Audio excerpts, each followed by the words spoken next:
love sending Kym pictures because she gets irritated. Whatever irritates Kym, I like to do. Funny mamas. So Now that was I was to when your son. Two funny mamas. What's with the grin? Sherri and Kym. Hey everybody. Oh, my head looks big. Oh my gosh. Welcome to Two Funny Mamas. And I'm very excited to be here. And I just learned that my cohort, my co-partner, is unfortunately not with us, but it's really great because she is working. And it's always nice when people are working. If y'all don't know, yeah, she's a recurring on the show, The Upshaws on Netflix, starring Mike Epps and Kim Fields, executive produced by Wanda Sykes, and which has been renewed for, I think, another season on Netflix. So this is where she is. She is on The Upshaws. Oh, and that is Gabrielle Dennis. And she's working. She plays the sister of Wanda Sykes and Kim Fields. So she is being brought back, which means she's a recurring. So she's working right now. And normally I would talk about her, but we support each other when we working, because everybody, even our guests, we are single mothers, even if they're grown. Bills we got to pay. And careers we got to continue and maintain. So I'm excited Kym is working, but I'm very, very excited because my co-host and my respect and awe for her just is like, and she's here with us, Miss Aida Rodriguez. Hey, you know what? It's so, first of all, I thank you. I appreciate you. But we can't ignore the elephant in the room, Sherri. Like, you got knighted yesterday. Like, I'm sorry, I got to break code. You got knighted. That was such a big deal. I'm so excited for you. Congratulations. Yeah. Thank you for that, having Oprah on the show. But I'm more excited about you being on the show. This is like the podcast that I've been wanting you on. And you go, and because at this age, I'll be forgetting. And so if I don't say it now, I'm gonna forget, because I need you to check me if I'm not right. Am I saying your name correctly? You got that Spanish name. You said it correctly. Because it can be pronounced so much. Okay. No, you know what? It's when you go years without correcting people for saying your name wrong, when you finally say, you know what, I'm gonna make sure they say my name correctly, then you get, she changed. She got a little HBO special. Now she Aida. I mean, Aida Mo. Y'all just wasn't saying it. I know, but that was what it was. And when my grandmother passed away, because I'm her namesake, I was like, I am going to make sure that I tell people to please put some respect on my grandmother's name. So it is Aida, and you said it correct. Well, your name is great. It's when you start getting into these names, like, who is that actor that was in the Green Book? He played the driver. Mahershala Ali. Mahershala. Say his name 3 times. Yeah, ain't nobody saying nothing now. Mahershala. Aida, you said 3 times. Y'all was quick to get on me when I was like, what's his name? The first name, but I don't know if I can say the whole name. Mahershala, but I don't know about the Ali part. That's where you lose me. Mahershala. Then you got Dave. There's a new series on Netflix, which is really good if you have not seen it. Lawrence Bass on Netflix, and it's played by David. Do you know his last name? Oyelowo. I've never. How you say it? Oyelowo. David Oyelowo. I've never. He played Martin Luther King in Selma. David Oyelowo. And so I know who he is. You know who he is. And I say, Oh, yellow, whoa. That's how I remember it. Oh, yellow, whoa. Yellow, whoa. Okay. David I've never Oyelowo. said that man's name correctly. See, now when you look at him, you go, oh, yellow, whoa. And Mr. Ali, I just, if I ever see him, I'm just going to call him. Don't laugh at me. He's in the live chat right now. He tunes in weekly. Yeah, he tunes in. Yeah, because he's, I'm sure he's just on break from doing Lawrence Bass. I'm telling you, that is, if y'all want to see something that's really good, Lawrence Bass is so good. He was a slave that became a sheriff for 12 years. And how you did that, I have no idea. But I saw a few episodes and I couldn't stop. It's by the producers of Yellowstone and the series that Sly Stallone is in, the King of not Cincinnati, Tulsa. The King, Tulsa King. Oh, geez. So there's somebody else I can't pronounce their name either, but I can't remember the Chris name Denman? to say. Chris Denman. You've had trouble. No, I just call you Bill that got to be paid every month. That's your nigga. Bill that got to be paid every month. Chris Denman. But I wanted to say we're so excited to have Aida Rodriguez here because you are a stand-up comic. You are an actress. You are an activist, a philanthropist, and you are a mother. Yes. Yes. You have two kids. They're grown. How old are your kids? They are. I refuse to say anymore because people think I'm 100 when I tell people the age of my kids. I'm sorry. They don't care. I'm trying to work. I apologize. I forgot. You start saying ages, people start counting.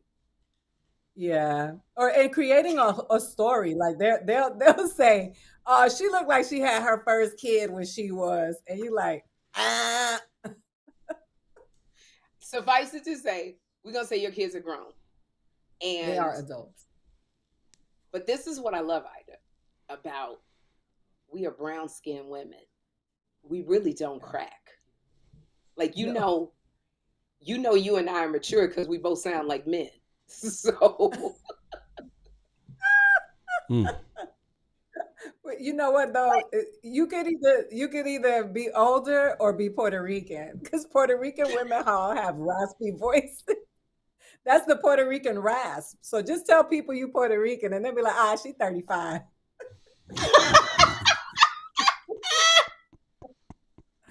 That's that Puerto Rican woman. It's something about do you like, because you're a mother and you've gone and you're a single mom, you raised two, and I mean, and when I say gorgeous, I don't only mean the physical, but you raised two kids and to be self-sufficient and independent. And you've worked this career. Do you feel like you are now in a second half, like a reinvention or just a continuation of your life? It feels a little bit like a little bit of both. Reinventions, yes. That's like my son was. Can you hear that? Okay, damn it. Oh my God. I thought Kym turned into Kym Whitley. I thought it was Kym off the show today. I have just turned. That's my Ursula. I'm turning on my phone. I'm so embarrassed. I don't know what to do. When I asked you the question, I was like, Sherri, this is a good one. I didn't turn it off. I didn't put this on vibrate. And then I thought y'all couldn't hear it. If that wasn't a Kym Whitley homage, there will be no more of that coming through. That's so funny though. I'm sure that people love this podcast because of things like this, because it feels like they're listening to real people as opposed to something that's super rehearsed and fake and polished. They like, these are homegirls. We love them for that, I do feel like I'm reinventing myself. I'm focusing a lot more on my acting, which people don't know that I moved here to be an actress. I didn't move here to be a stand-up comedian. I came here with script in hand, a script that I wrote and went to like the Sundance Writers Lab, and it made it to the final cut. And I moved to LA because I was like, I'm going to pursue a career in film. And But just also I don't know if you've experienced this because I see your glow up. I can see you, your gym workouts. Like sometimes I don't want to work out and I'll see your Mhm. Instagram post and I'm like, let me go to the gym and let me go do what I need to do. Um, I do, because I got to talk myself into working out every single day. But Yeah. I did this. You already know. And so, but I had to sit down one day with myself and say, don't let capitalism and consumerism tell you it's over. Because everybody who that's super successful, that's a woman, is of a certain age. And that's not to say that younger people are not successful. But when you look at those nomination ballots, you see Viola, you see Regina King, you see Regina Hall, you see Taraji. Those are grown women. And I was like, I need to get myself together. Like I need to stop acting like it's over for me. Get out the sweatsuit, put on some clothes, do my hair, and get outside. You know what's so interesting about that, being this age? Um, when I used to co-host The View, Joy Behar never wanted to say her age. She didn't want you celebrating her birthday because I think when she was coming up, it was such a stigma about age. And Mhm. still to a certain extent, there's still a stigma. You say your age and all of a sudden folks feel like you not viable as a person who would have a love interest, you know. Mhm. Um, but I think it's a little bit better, especially like you say, you look up and you see these women winning awards. Like Shirley Ralph is the big one. When she got That's up and right. she did such heartfelt acceptance speech, and then you look up and you go, even with the Upshaws, I'm looking at like Kym Fields is living a second half that is Mhm. even better than the first half of what she has, and Mhm. she's playing Mike Epps White. He didn't go and get some little young honey, a little upstart Yeah. comedian actress. He went and got somebody who's a veteran, Kym Fields, Yeah. and she's of a certain age. And then that lady that was in White Lotus, who won, I forget her name, Jennifer Coolidge. Oh Jennifer yes. Coolidge, who won for White Lotus. I mean, and then they got the Hacks, who's the Mhm. star of Hacks. Jean She's Jean, Jean Smart. what's her name? Jean Smart, Jean nominated for Yeah. multiple awards. And you know what this says to me, Ida? It's just like we bring something to the table in terms of life experience. And Mhm. you can't manufacture life experience. So when you're Yeah. talking and when you're saying something, there's a lot going on underneath, you know? Yeah. And I think Yeah. people are starting to appreciate it more. Yeah, yeah, yeah. I agree. I think that, that the world is a spectrum. So I don't know why Hollywood would think that media shouldn't be. The family doesn't exist with only the young people. So why would a television show? Sure, there are experiences. You can do shows about young people and those experiences, but it's not devoid of everybody. Like the whole it just like I don't understand why anybody would think that we don't bring stuff to the table. And I know for a fact, because I study all the time, that people show up to watch women of a certain age because they know that they're going to be entertained, they know they're going to be informed. They bring people to the marketplace. It's something I talked about it on my show when we do like our hot topics. And there's a rapper who I really like. I think she's like 23, and her name is Ice Spice. And Ice Spice, they Hmm. asked her, I don't know if you heard, they had asked her what were her top 5 songs, and she listed her own songs. And there was a lot of people saying that they was like, how confident she was that she would list her own stuff. I saw it kind of a different way. I thought not disparaging her because of her youth, but sometimes, when you have an experienced life and you haven't gone outside the zone in which you were raised or what you have grown up with, a lot of the young ones today don't know the older ones. They don't know half the stuff Mm. that they're even using on their track, if they even call it a track, is sampled from somebody else who's older, who Yep. sang it before, you know? And Yep. it just made me Yep. laugh that she had 5 of her songs. probably 3.5 of them I didn't even know. So she listened. I was like, I ain't never. She's Dominican. She's so the songs that I only know, I think I know one of the songs that I hear because my niece is on TikTok or whatever. But I think, like that's amazing to me because even when people ask me who my favorite comedians are, it is never a thought for me to say me as one of them. I'm always like, I've never been like Aida Rodriguez, Aida Rodriguez, Dina Rodriguez. It's never even in my accessibility because for me it's so awesome to be able to experience other artists because that enriches me as an artist. It makes me feel, it feeds me to know that there's a Sherri Shepherd, there's a Samoa, there's a Adele Givens, there's a Kym Whitley. You know what I mean? Like that Yes. iron sharp iron. But I ain't never been like, what's your favorite joke? What are some of your favorite jokes? My Quaker Oats joke. Like I never just it's never been in my sensibilities. So I think it's interesting. I think that I do think a lot of the young, we're in this age of social media. It's a Yeah, blessing and it's a curse. Kym and I talk about yeah, that all the time. It's great because even like in the political sector, social media is great because you know there's just stuff that we're not getting. We didn't learn in the history books, and through TikTok and Instagram, I'm learning so much about the world that I didn't know about. It's great. um, I'm learning about. I follow so many families that got 8 kids. I don't know why I yeah, follow all these people that got 8 and 10 and 12 kids. I don't know if there's a yearning that's unfulfilled in me, but I've learned it's just a whole world. And then I follow black women married to Asian men.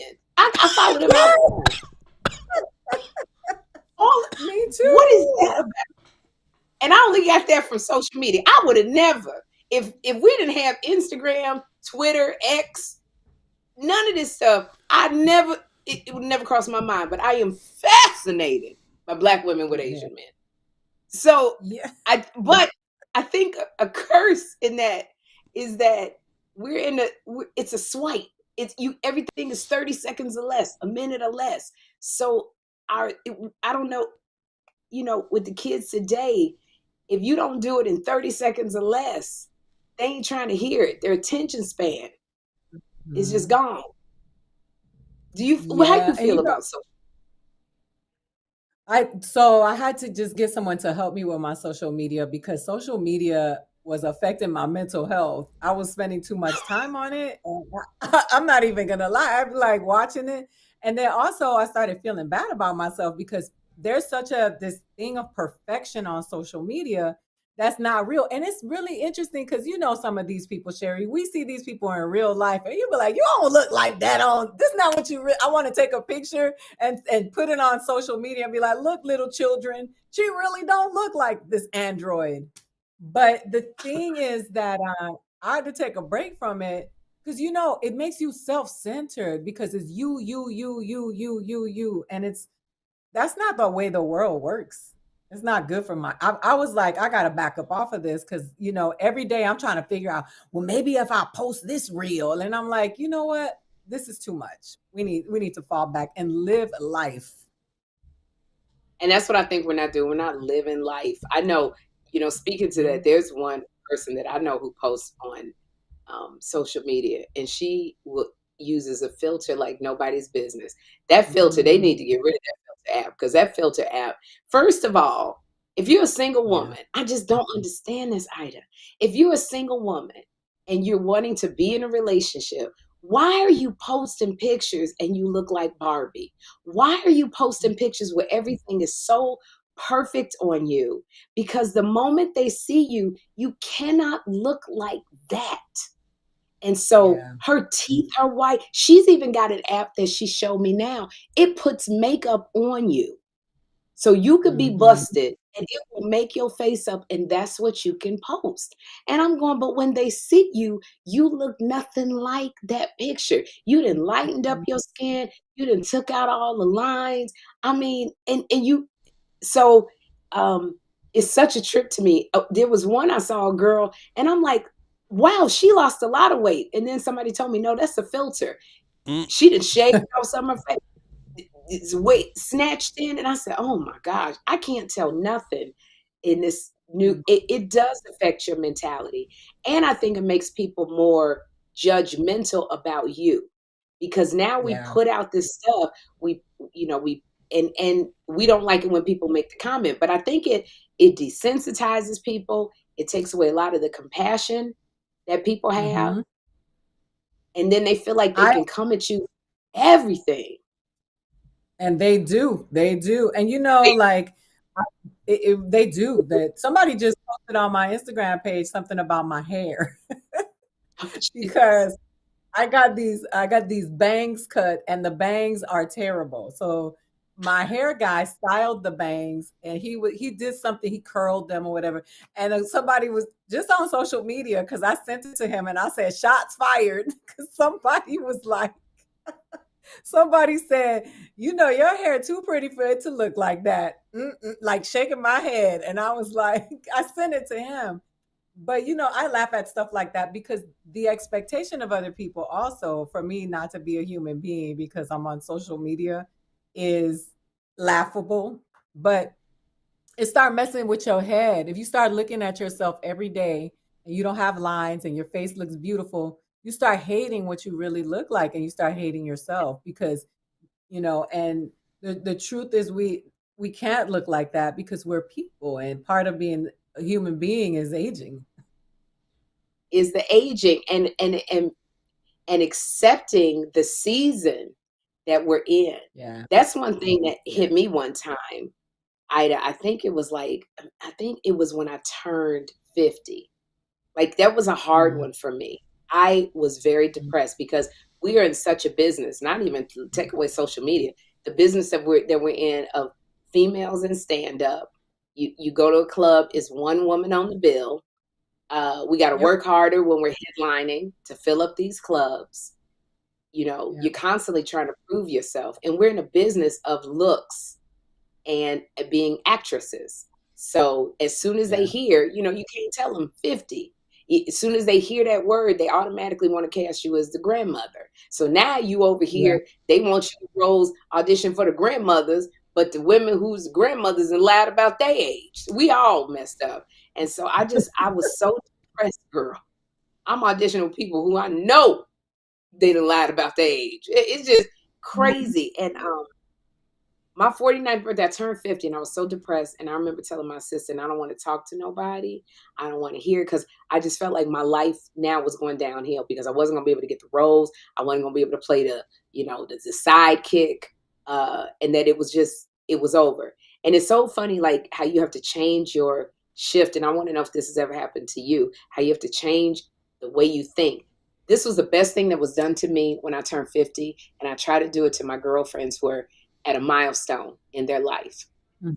My One of my friends, Tom, he said he was laying in bed with his husband, and he said God spoke to him and said, "Do this photo album for Sherri," and God would not leave him alone. So he got up and he contacted maybe 15 people that I knew who I was pretty close to. Might have been 12, 12 women and men. And he asked them, unbeknownst to me, to send him like one or two pictures and write like a brief paragraph of how I impacted their life.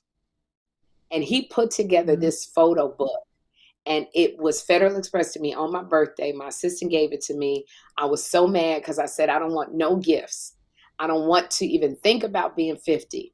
And I opened up this book that he had made on Shutterfly. And it was, I'm just going to Mhm. use you an example. It would have been you and me and a paragraph or two of what I did for you or how I impacted your life. And when I tell you, Mhm. I was sobbing, just Mhm. crying so hard. I think Kym, and it was stuff that I didn't remember. Kym Whitley put, it was a picture of me, her, and Joshua. And she said, when I was scared about having a baby and nobody understood, because they was like, this is your career, you at a certain place. If you have a baby, it's going to stop you. And she said, you were the one that told me a child would take me to the next level, and a child was going to fulfill a place that I would. And I was like, wow, we did have that conversation. And she said, you were the one that told me God would give me more jobs because I had Joshua, or because because I had Joshua. And she said, God gives you those blessings in proportion of what you need. And she said, and I will always remember that, because that's what I thought about in those days when I had Joshua, when he was a baby, and I thought I wasn't going to work. And this girl works so much. And I was like, oh my gosh, I didn't remember that I said that. And it just, reading these stories made me, that, when I tell you it was that quick, the paradigm shift of being 50. And I realized, Sherri, like this, all of that led up to this right here of where you are now. This is how you were touching people. And after that, it was, I didn't have a problem going, I'm 50, because my source is not Hollywood. My source is not that producer who's like, she a little too old. Is anything like that? Did you go through anything like that about aging? Yeah, of course. Especially now I came to Hollywood with 2 children. I was really young. I was in my early 20s. So as my children got older and they started, when people realized that I had older kids, I remember just thinking to myself, I have spent my life raising these kids. My career is probably is not going to happen, and my dreams will have to come through them, have to come true through them.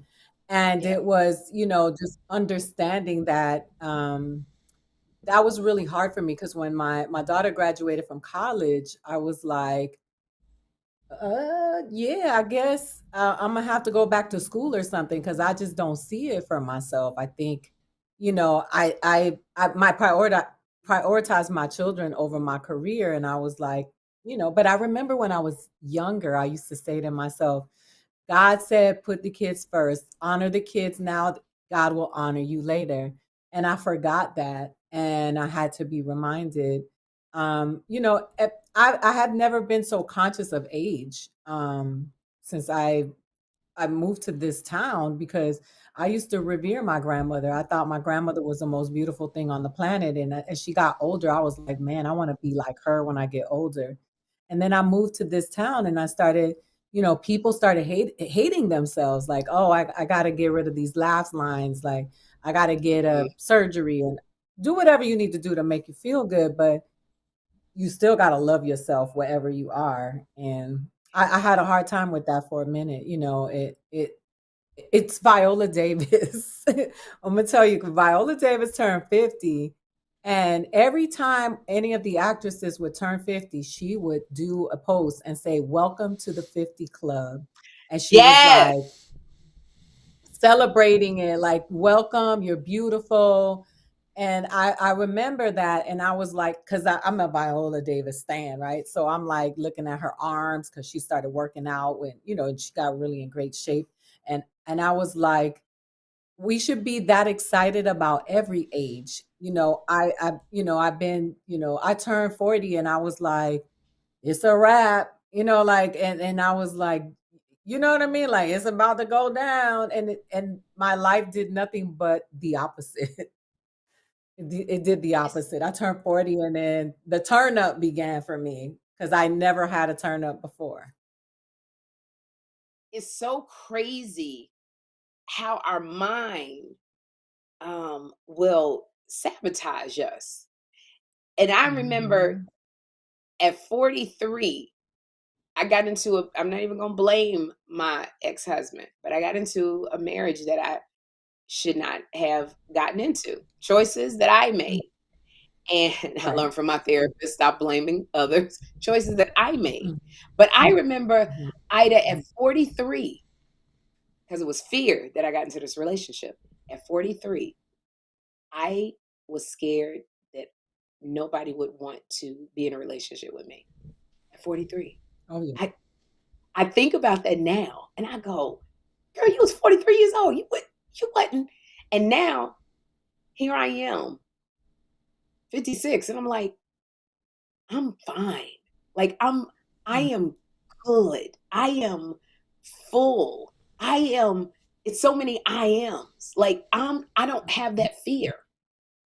And I think back to going, here I was at 43, scared to death and made choices that were not good for me Yeah. and Same. paid the consequences of those choices, lost Yeah. all of my money, like on the IRS, everything couldn't get a branding deal to save my life. It just was like brands would not touch me. When you got scandal and controversy, they don't want to get with you. But I'm like 43. I look at that like you was a baby. But also when you talk about Viola, and I love that because I love when she goes, "Welcome to the neighborhood." I started saying that to people as a Viola. Mm-hmm. Janet Jackson. I went to Janet Jackson's concert, and we had them seats where you got to look at Janet on the jumbotron, otherwise you ain't gonna see her on stage. And Janet was dancing. I'll never forget it. And they got a picture of her hands. And just as we age, it is. As we age, we get more lines on our hands, Mm-hmm. where you could see age on our hands. And it just you just know. And I looked at her hands and I was like, oh my gosh. And she's singing Pleasure Principle. Her hands look like mine. Like it looked like Janet might have a little arthritis in one of them fingers. Like I knew that look of the fingers that, when that finger be bending and you like, okay, that finger bending, that made me, it may be a little touch of arthritis in that tendon. And it did something to me. I was like, oh my gosh, me and Janet got the same kind of hands. Sometimes I look over, I go, why my hand looking like a damn claw? Why are the fingers not straightened? And then they go back to looking like a claw. It's just, I saw that. And then I saw in Janet, just things that were just age. And it wasn't bad. And I said, Janet, because Janet is a year older than me. I've always been into Janet when she was Penny on Good Times. Remember that song when she sang, "Come give your love to me." And when she was on Dick Clark's on American Bandstand, had her little short hair, only knew one dance. It was just one dance she knew. That was it. And so I've just grown up with Janet, and she is one of my inspirations. But I said, Janet Jackson is 57 years old on this stage. They have choreographed to her strengths because, of course, she can't do what she did 20 years ago, but she out here jamming. They have put the right dancers around here to make her shine. She's still as sexy, even more, because she's given more to her songs. And when she's moving slow, it's intentional. When she stops and looks at that person in the audience. And it was just so many things. And I was like, Sherri, you living on a good block with some good people. And she did maybe 2.5 hours. I think she did 25 songs. And I said, kudos to sis, because she remembered all the lyrics. Because me, I was sitting across from Lorenz Tate and for a moment blacked out and said, who in the world am I sitting across from? I said, he is fine as hell. This black man. That's Janet. You brought up Janet. Chris, thank you. And that's another one I went crazy because she's just been a person in my life that there are memories associated with Janet. So her being in the flesh, but Lorenz Tate sat across from me and I just blanked out for a hot second as he was answering. And I said, he is so fine. But who is he? So That's Janet helped me. It is. I laugh, but she helped me embrace who I am, because as she was bringing stuff to people on this, and she filled up the Madison Square Garden. It was sold out. So people Mm, were still coming to see Janet. So she had something to offer that people needed. And I thought, mhm, Sherri, as a matter of fact, and I want to ask you this. Do you mhm, feel that in your life it has gotten, like, everything has gotten stronger, it's gotten better, your jokes have gotten mhm. better, your acting has gotten better? Yes, 100%. I know who I am. There was a point in my life where I was doing my greatest impression of who I thought I should be, my idea of what a comedian is. You know, like you see the newer comedians and they'll hit the microphone on their knee and they be like, you know, that they're doing an impression of what they think a comedian is supposed to be. Wow, that's natural for a Dave Chappelle to do that because that's what Dave Chappelle does versus you doing it so people can associate you with Dave Chappelle and think that you're a comedian. But 100% I do I feel like I'm very self-assured. I have a lot more confidence. I do the work I don't take the work for granted. You know, I had an audition today and yesterday I went and got coached and I sat down and I looked at this audition upside down. I wouldn't have did that in my 20s. I would be like, I got tickets to the Lakers game. You know, like, but and that was me. That was just me. You know, I'd be like, I got floor seats, you know, such and such trying to holler at me. I got eyes on me right now. And now it's just I don't, you know, I love what I do and I've realized what a blessing it is to do what we do because we get to entertain people for a living. We are living our dreams and making a living while some people have to go to work. But Yeah. I 100% feel like, even as a comedian, I take my time on stage. I remember that I was so nervous about not letting any open air, any space between the jokes, because I was Oh, like, remember that? I would be sit there like I would not let any dead space because I was like, oh my, this can't be good. And now I take my time. Like now I'm like, I'm gonna let them laugh right now while I recalibrate. I'm gonna drink some water. But I didn't have the confidence to do that before. and I have to say that is one of the things that when I watch you, that I love about you. When I watch your Oh, special, that I love about you, because you are on that stage and I don't care what you feel like inside, because I can't see what you feel like inside, but what you project, what is out there, and that energy on that stage, for me, when I look at you and you're talking about your family and you're talking about your life, I see a very sexy, a very confident woman. I see a woman who mm, takes her time, who connects with the audience. And I look and I study and I go, damn, that is so fly, watching you on stage. When you walk, it seems very intentional because you're connecting with people in the audience. And I love to see, because you take your time and you let me marinate on what you're saying. So I get that, because that's one, we came up in the time, Ida, we hit these comedy clubs. You had to be like a machine gun. You had to tell that mm, daggone, you had to hit them with this is the premise, this is the setup, and this is the punchline. And I ain't going to give you no time to be trying to heckle me. And I'm going to say it yeah, fast, and I'm going to boom, boom, boom, boom, boom.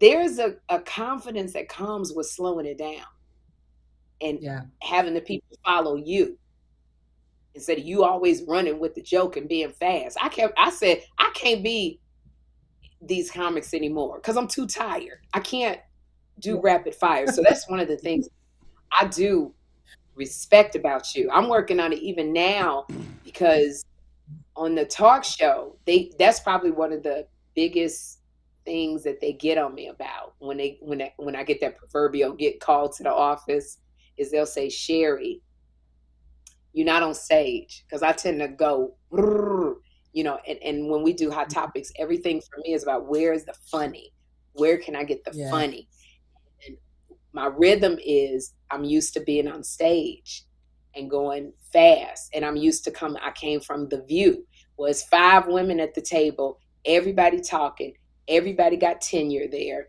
everybody is proficient in politics. Now, how do I fit in between a Whoopi and a Joy? I had learned to make all of my answers quick joke, succinct, get in, get out.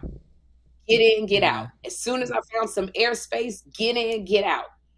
And my best friend John had to say, you don't have to do that now. Because number one, it's your show. So you're not having to get in and get out. And you have to give people time to breathe. Because when you're going so fast, they don't have time to breathe and rest and marinate on what you just said, because you on to the next one. And it's a little bit of fear of, if I don't go fast, I'm going to lose you.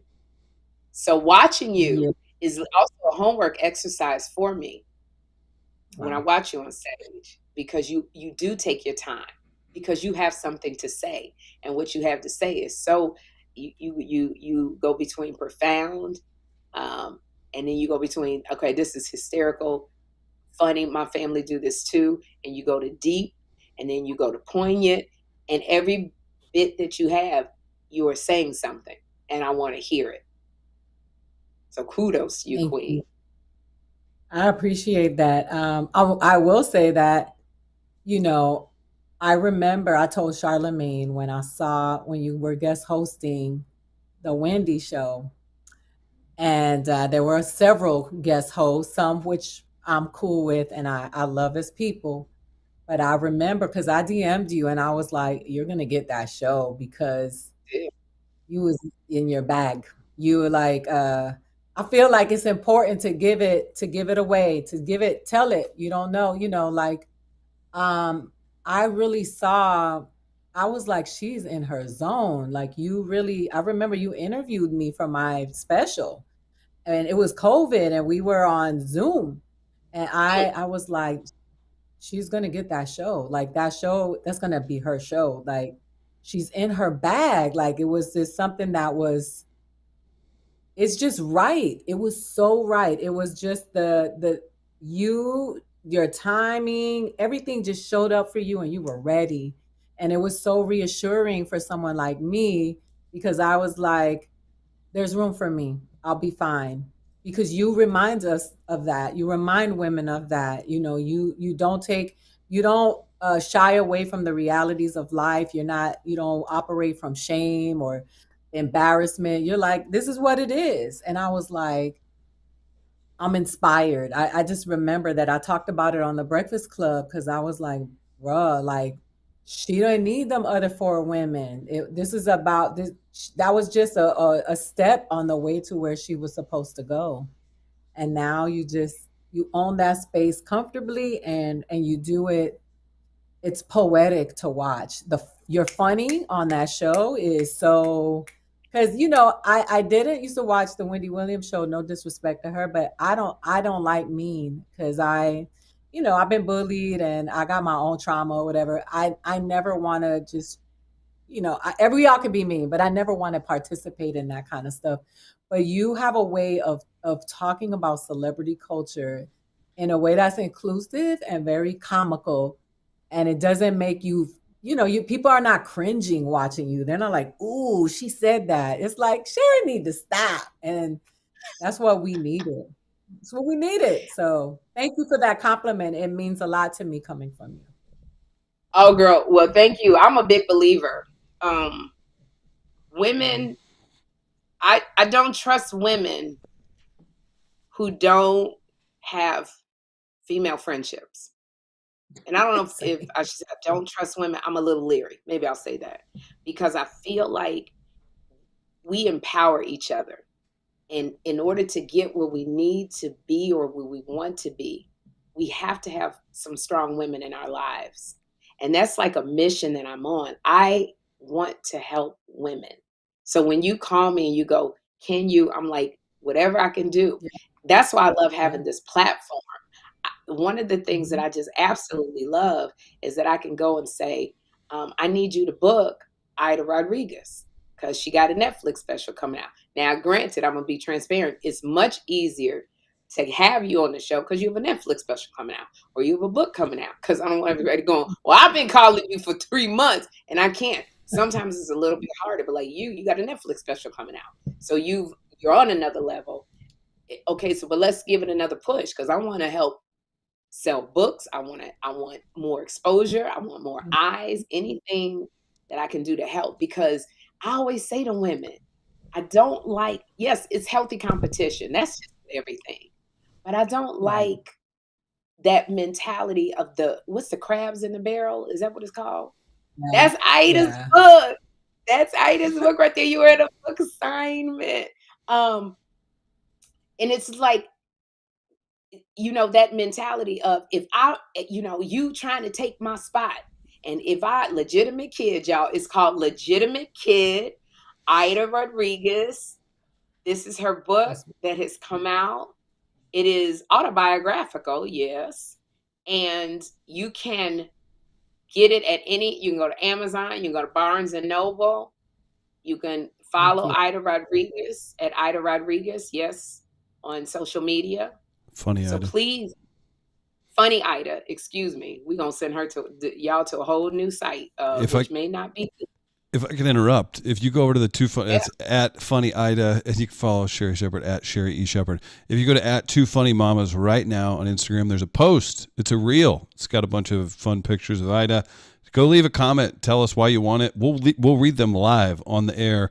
Maybe you'll charm one of the ladies. You'll get a free book. We've got a couple that we're going to give away from the original episode where Sherri decided off the cuff where we were going to do this giveaway. But if you go to that Instagram post, I think that's fair. I think you just go leave a comment. Let us know if it's funny or if it's touching. Let us know. You got a lot of people in the comments, Ida and Sherri. Wait a minute. Are we on a live? Yeah, I was wondering. I was like, this is the most. This is the least I've ever talked. I'm sure people appreciate that, but I'm Okay, I'm first like, of all, no, but Sherri, this is great. There's nothing wrong. It's great. I did not know we were on a live. I thought that we were pre-taping this to air Can I? on the Thursday. Okay, so this is more of a relationship I have with Kym. But would you look at the rundown I gave you? What it says at the top in the email What is that? live What stream? does it say? It says Two Funny Mamas, number 75.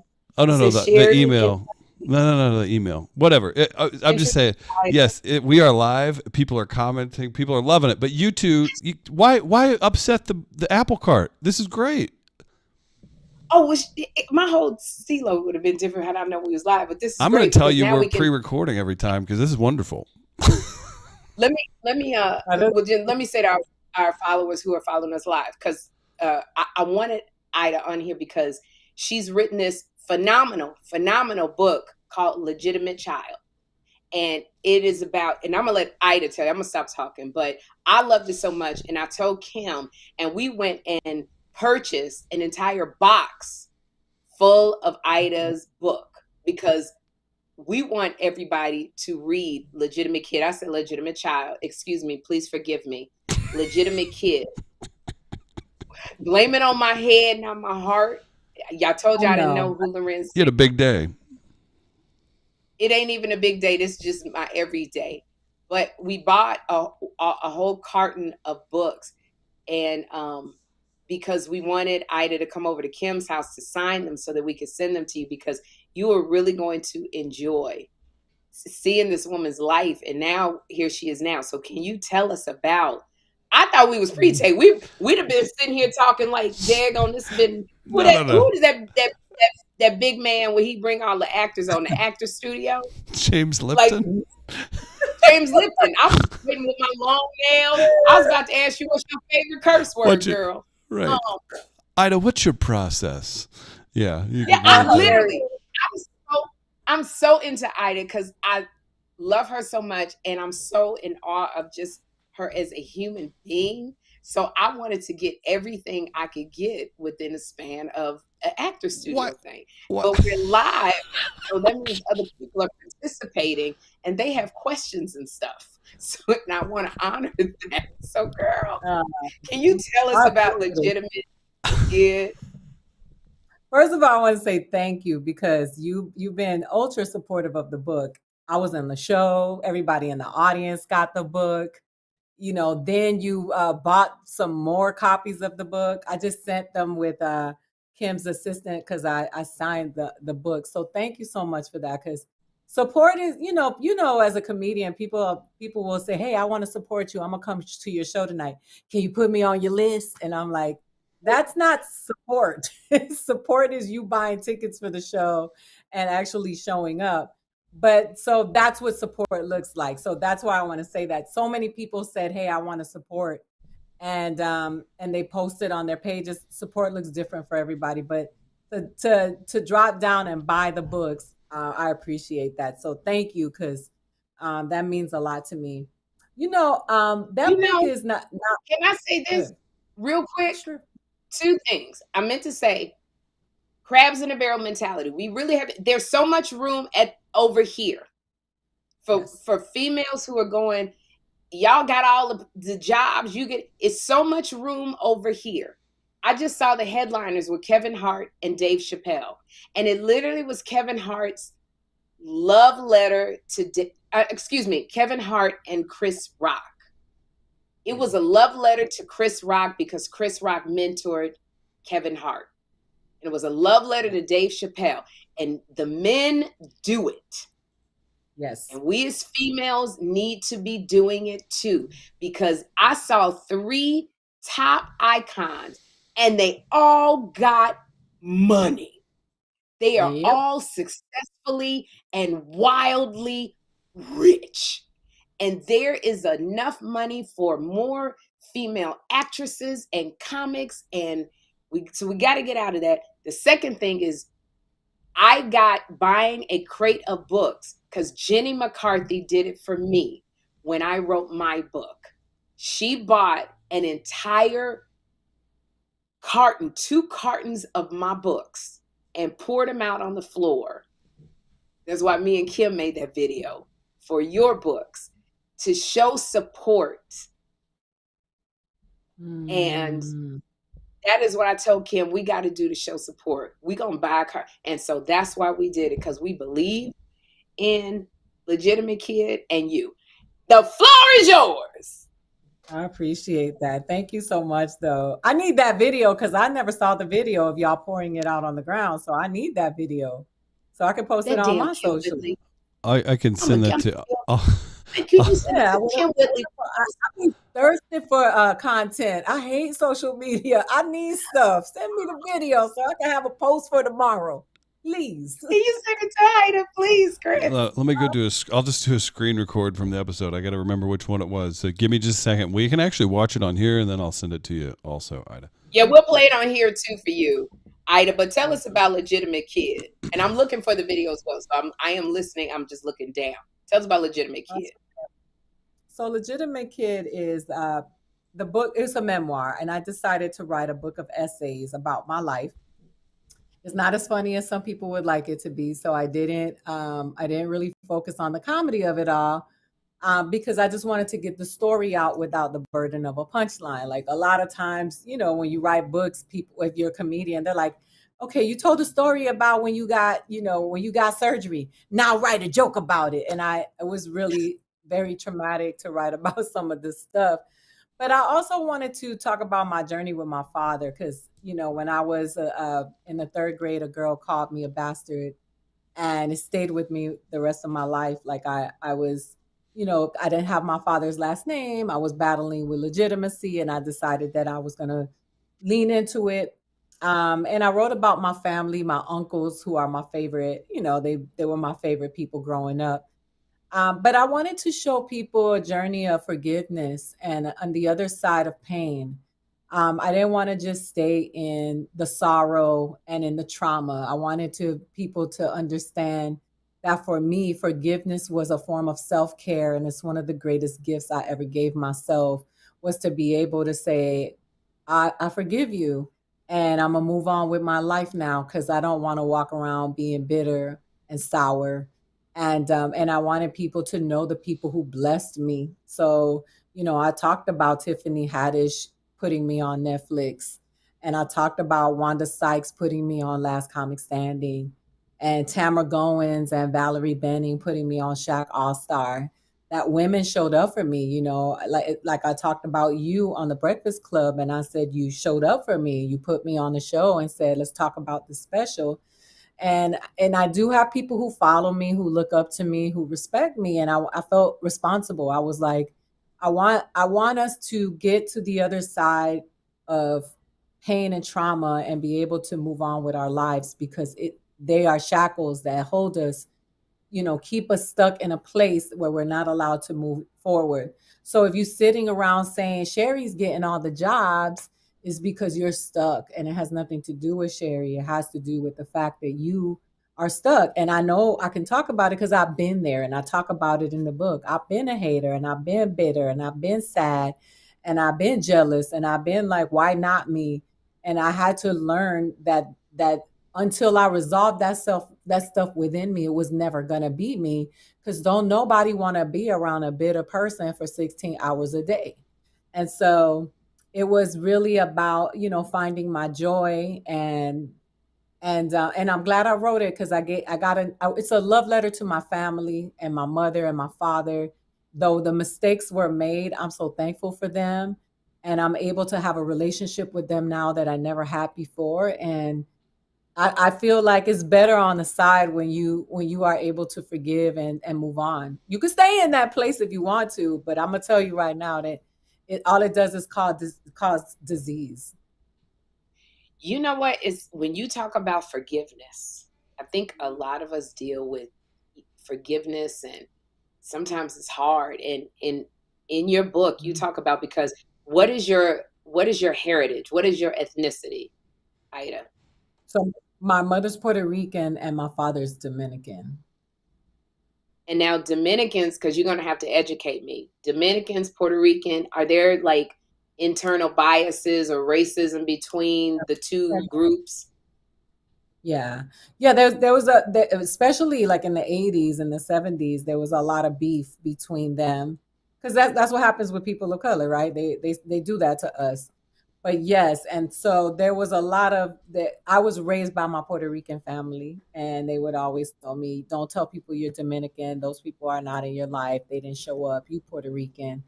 And it was foolishness, because I'm both, you know. And in your book, some examples you talk about are, so your parents are divorced and your mom moves to New York with the kids. How many siblings you got? So my mother Oh, moved with me. She left my father in the Dominican Republic, and she moved to Miami. The other three kids that she has, they have a different father.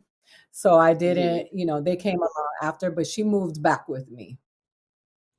When you grew up being Puerto Rican, did you look the same as the other kids, or did you feel you were different? Oh, I look completely different than them. And my sister was here for Thanksgiving, and someone was like, "Who is that girl?" And I was like, "That's my sister." And she was like, "Y'all look nothing alike." And I got mad because the person was like, "Y'all look nothing alike." I was like, "Well, we came out the same vagina." I was so angry. And but we don't look alike. I look very different. So it's just like, man, being different, going to school. Kids are cruel when they little. Yes. Kids just, they don't have no filter. Oh my gosh. Yeah. They used to tell my sister, because she was lighter, she was adopted. And then they call my other Yeah. sister Blackie. I mean, but when you get bullied, whoo. And like you said, words are Yeah. power. Somebody called you a bastard, and that was when you were little, and you never Yeah. forgot that, and you never forgot the pain of how that Mhm. word made you feel. You know what word I can't stand? Stupid. Because I used to get Oh called that yeah. when I was young, all the time. Yeah. Stupid, you stupid. And I was very Mhm. shy. I was really, really shy. And it was a lot of abuse at my house, physical abuse. Like my Mhm. father and Same. my mother, it was always like fighting. And even to this day, when I hear arguing, it's a trigger for me. I don't like a lot Yeah. of confrontation, because that went on in my family, of my family members getting in each other's face, fighting. We couldn't even have a spades party in my family without somebody turning over the table. Fight. It was physical Mm. fighting all the time, which is probably why I have Yeah. a hard time physically disciplining my son, because it was always that in our house. And people used to call me stupid because I didn't talk a lot. It was almost like it was just being scared to it's so funny being scared to even utter a word because I felt like if I talked, that meant beating or that meant fighting. So I always was quiet. Now I can't shut my damn mouth. And so Fix people that. would always hear, I know. Can you believe it, boy? I would always hear, is she stupid? Is she stupid? Even when people joke and they like, girl, you so stupid. It's a trigger for me. I don't like it. Yeah. It's amazing Yeah, how me either. words can, hit you when you're young and being bullied. But within your book, Legitimate Kid, you grew up with your mother. Where was your father? He was in the Dominican Republic with his other family and raising his children. And I didn't have any contact.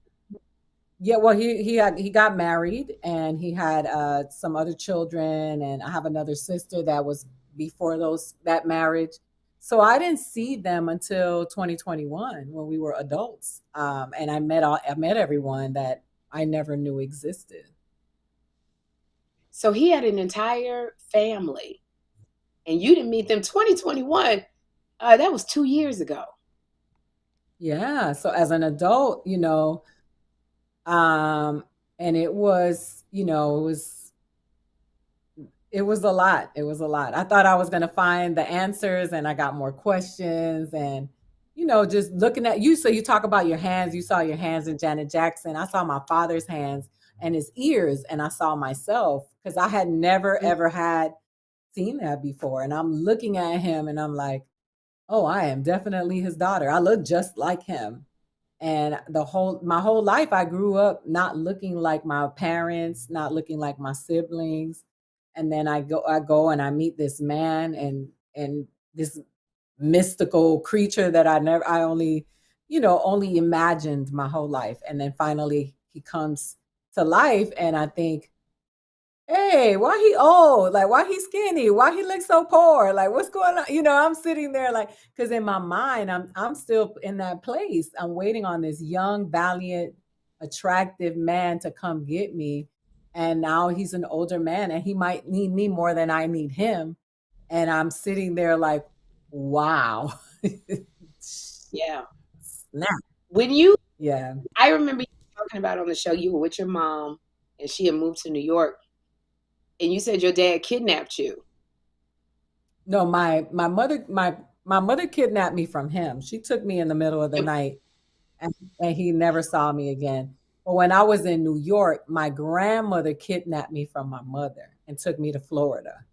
And so she also took me, my mom wasn't home, and I was with a babysitter, and she came and got me, and she took me to Florida, and my mom didn't see me again for a year. Okay, so how old were you when your mother kidnapped you and took you away from your father? So when she took me, I was about 4 years old. And then when my grandmother took me, I was about 6 years old. So it was like That's all traumatic. within that was within a span of a year and a half, 2 years. It was like every time I turned around, I was somewhere else with somebody else. And I was like, this has got to stop.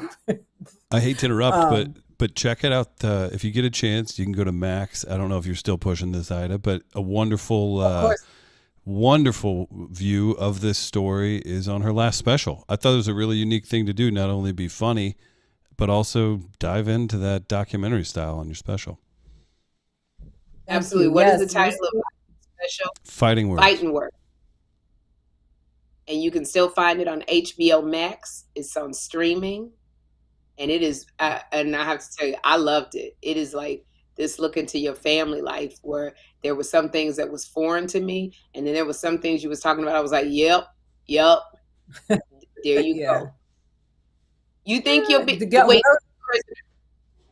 I'm sorry. Keep going, Ida. What'd you say?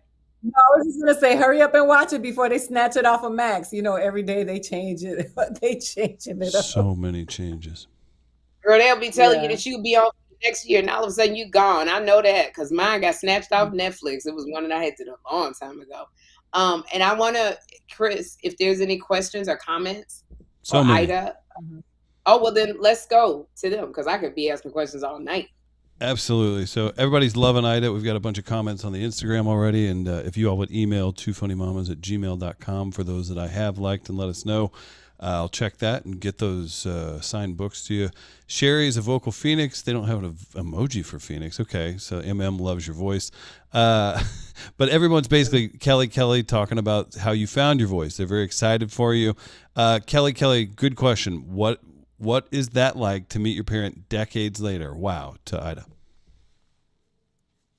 It was I had to write a joke about it. It's watching these romantic comedies and these movies, you have this romanticized version of what it's going to look like, right? You think you're going to meet your dad is going to be pick you up like a little girl, spin you around.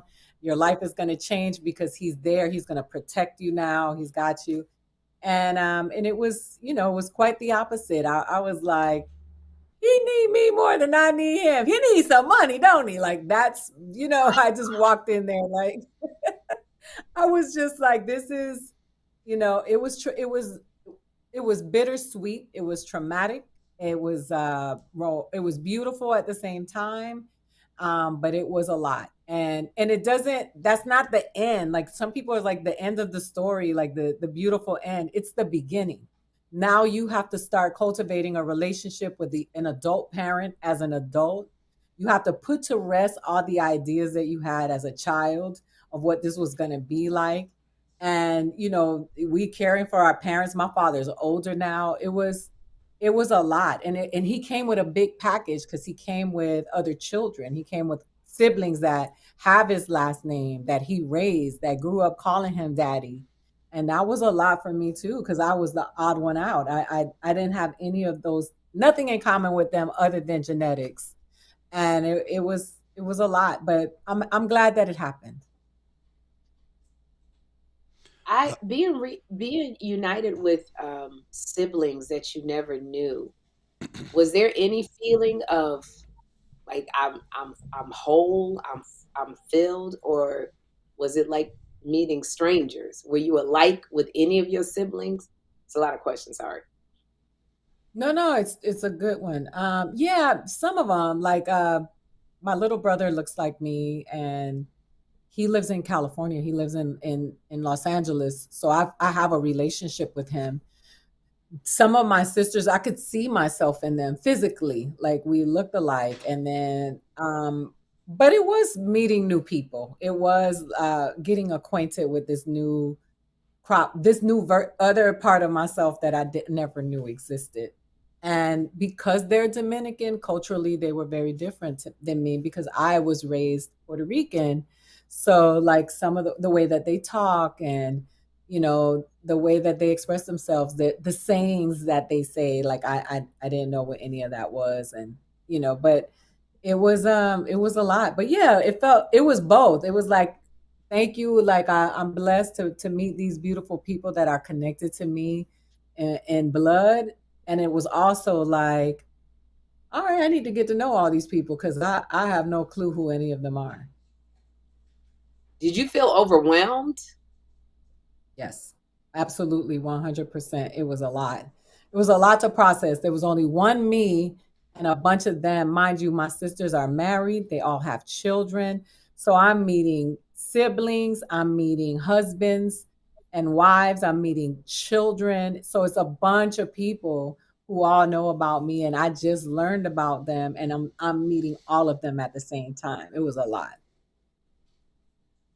Wow. You got anything from our the rest of us, Chris? Hey, we've got some live chat people, some fans tuned in. Sherri's focused. I love it. Here's something. Sassy81's saying she met her father when she was 34. Ida, with your very unique set of circumstances, that also makes you an expert. What kind of advice would you give to somebody like that? Or here's something that you can reverse engineer it. Is there anything terribly negative that you dealt with that you would warn somebody about? I would just say your mental health. You got to tend to your mental health. You're gonna if so. A lot of times, for me, I grew up in America. My father was in the Dominican Republic. I had a lot of privilege based on where I grew up and the access and opportunities that I had. I felt obligated, like guilt. I felt guilty for having a better life. And so one thing I would say is just take care of yourself. You don't owe anyone anything. That sometimes there's like this emotional pull on you, like to make you feel obligated because that person is related to you. But I don't feel that that's healthy. I feel like you got to take care of yourself. These are people that you're just meeting, even if you have the same name or the same blood. Just take care of yourself and your needs in the moment, and don't let other people's needs supersede those needs. Because if you're like me, I was the child that was left behind. So Yeah. I don't know why I would think that I would have to prioritize an adult's feelings over mine when I had to take care of myself my whole life. So just take care of yourself and make sure that you don't let people drive you with guilt. Another follow up from the live chat. A team wants to know, how did your siblings act towards you? They were good. They were nice to me. They've all been very warm and embracing. Some more than others. But I had two sets of siblings that I had to deal with. I had to deal with my mother's children, who are my ride or die, 10 toes down. We did it all together. We got whooped together. We ate together. We walked together. We played together. And this new group of people, and I had to, it was the balance between the two sets of siblings. But they were cool. They've been very kind to me and very warm. They knew about me. They grew up knowing about me. I grew up Oh, not knowing about them. was it because they couldn't? I mean, could No, they not find you? Like when your mama no, kidnapped you, what yeah. was it? They couldn't find me. They didn't know where I was. My mom completely cut all contact off with him, and they were able to find me on Facebook. That's how they found me. But why did your Yeah. mom kidnap you?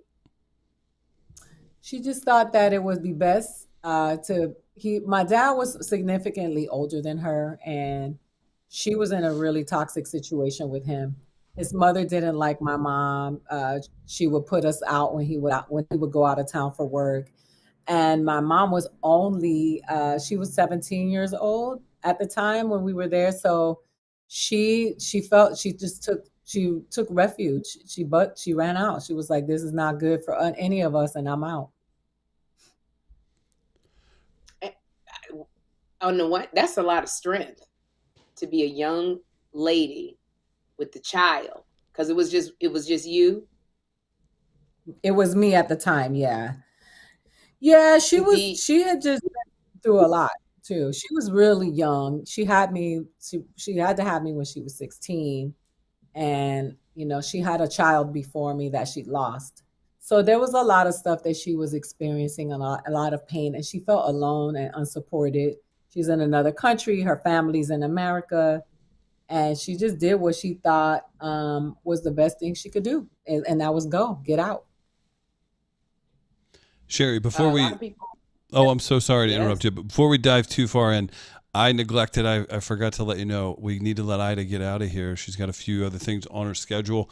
You do, Sherri, You just you gotta tell me, because like I'm just ready to ask Ida questions all night, doggone oh, long. you just have to Can come you back, Ida. put up Ida's I book, love it. Legitimate Kid? Ida, So, where would you like to go? First of all, to purchase the book. Hmm. So if they go to my website, funnyaida.com, there's a link for the books. I would prefer you to buy the book from your local bookstores, specifically the ones that are owned by Black and Brown people. Those independent bookstores took a big hit during COVID. So if you would be so kind and you go to the independent bookstores, like people have been buying them from the Lit Bar in the Bronx, or they've been buying them in Chicago. They've been buying them. There's even I have a post on my page with a list of all these bookstores that are independent bookstores owned by Black and Brown people in the community. In Oakland, there's a bookstore you can get it from. So just order it from your local independent bookstore. That would make a big difference for them. here's several Yes. Okay, Shades of Africa in Long Beach, Malik Books. I know that's a popular store in Los Angeles. Several. So go check that out. It's at funnyaida.com. You can check that out. Sherri, we can do a few more things while Aida gets out of here.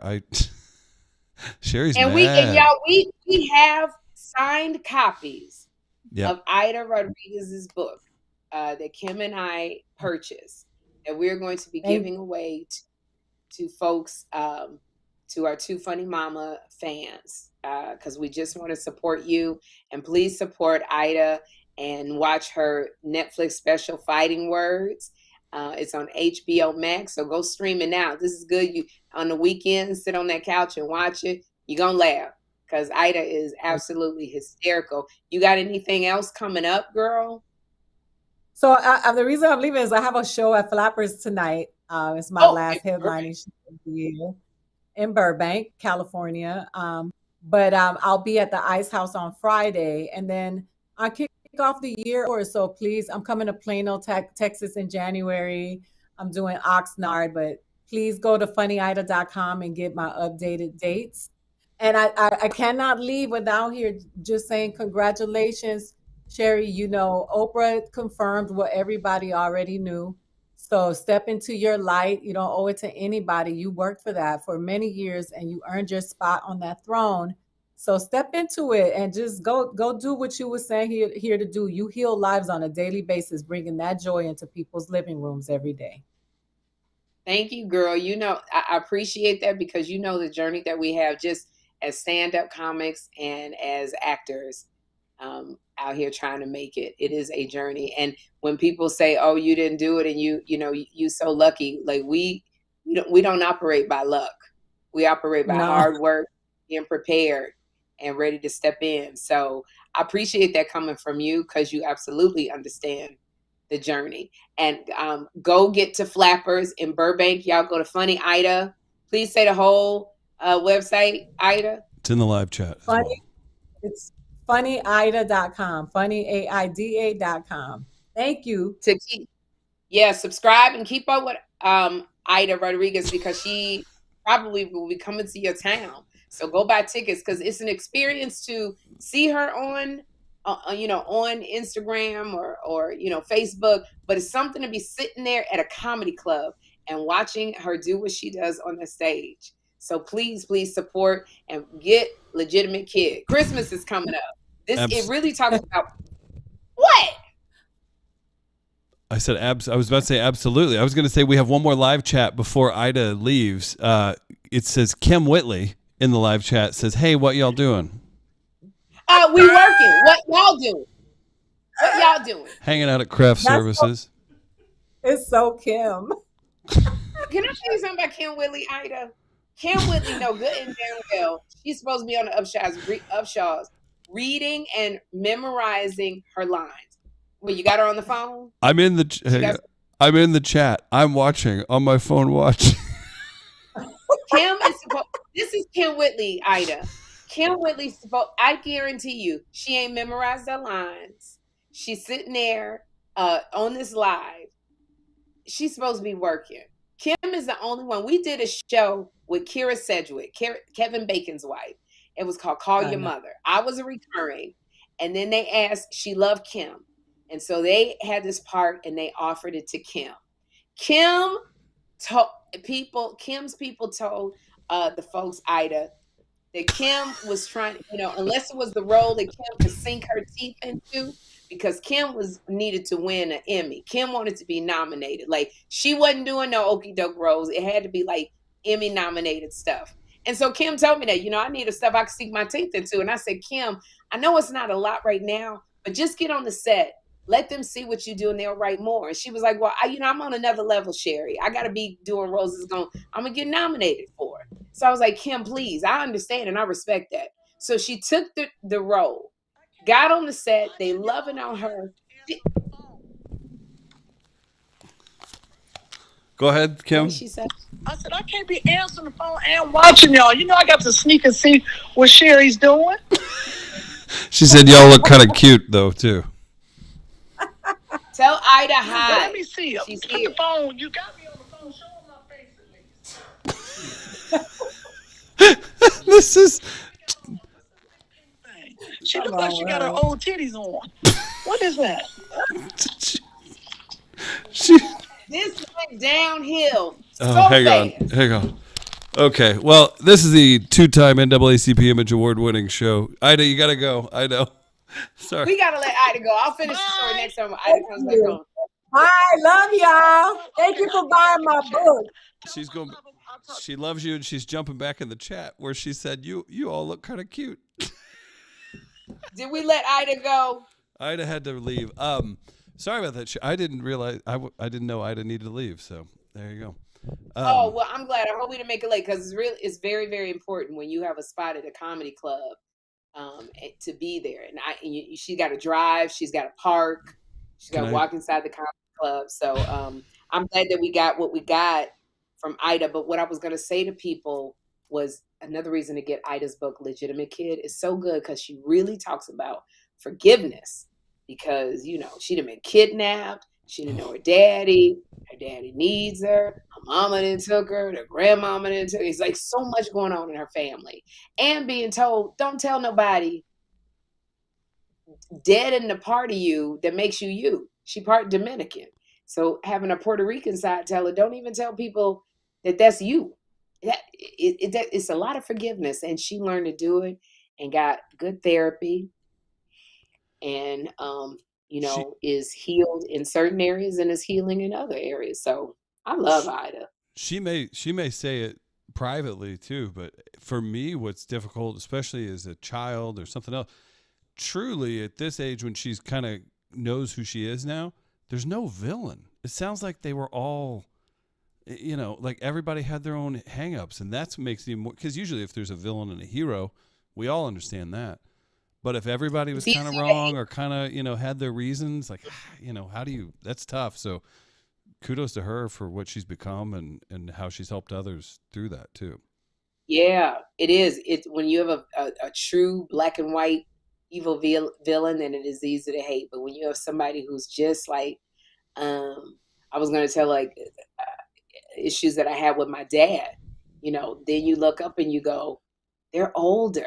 Like at the time that they grew up was how they knew how to raise you. He had me when he was 19 years old. Yeah. My dad was 19 when he had me. He didn't know I had Jeffrey when I was 40. Like he didn't even know half of what I knew about having a daughter, and so we went through a whole bunch of stuff, and I had a lot of unforgiveness in my heart towards my father. And then I think I picked him up. My daddy was in a nursing home, and I always harbored this unforgiveness. And I remember going to the nursing home, and my father's real organized, he's got a pocket protector with his pens. He writes every number in his phone book, like just meticulously. And we went to the nursing home where he was, and the nursing home had people, everything all over the place. People, they just looked sad. And I walked into my dad's room where he shared it, and his side was so nice and neat. Everything was just like together.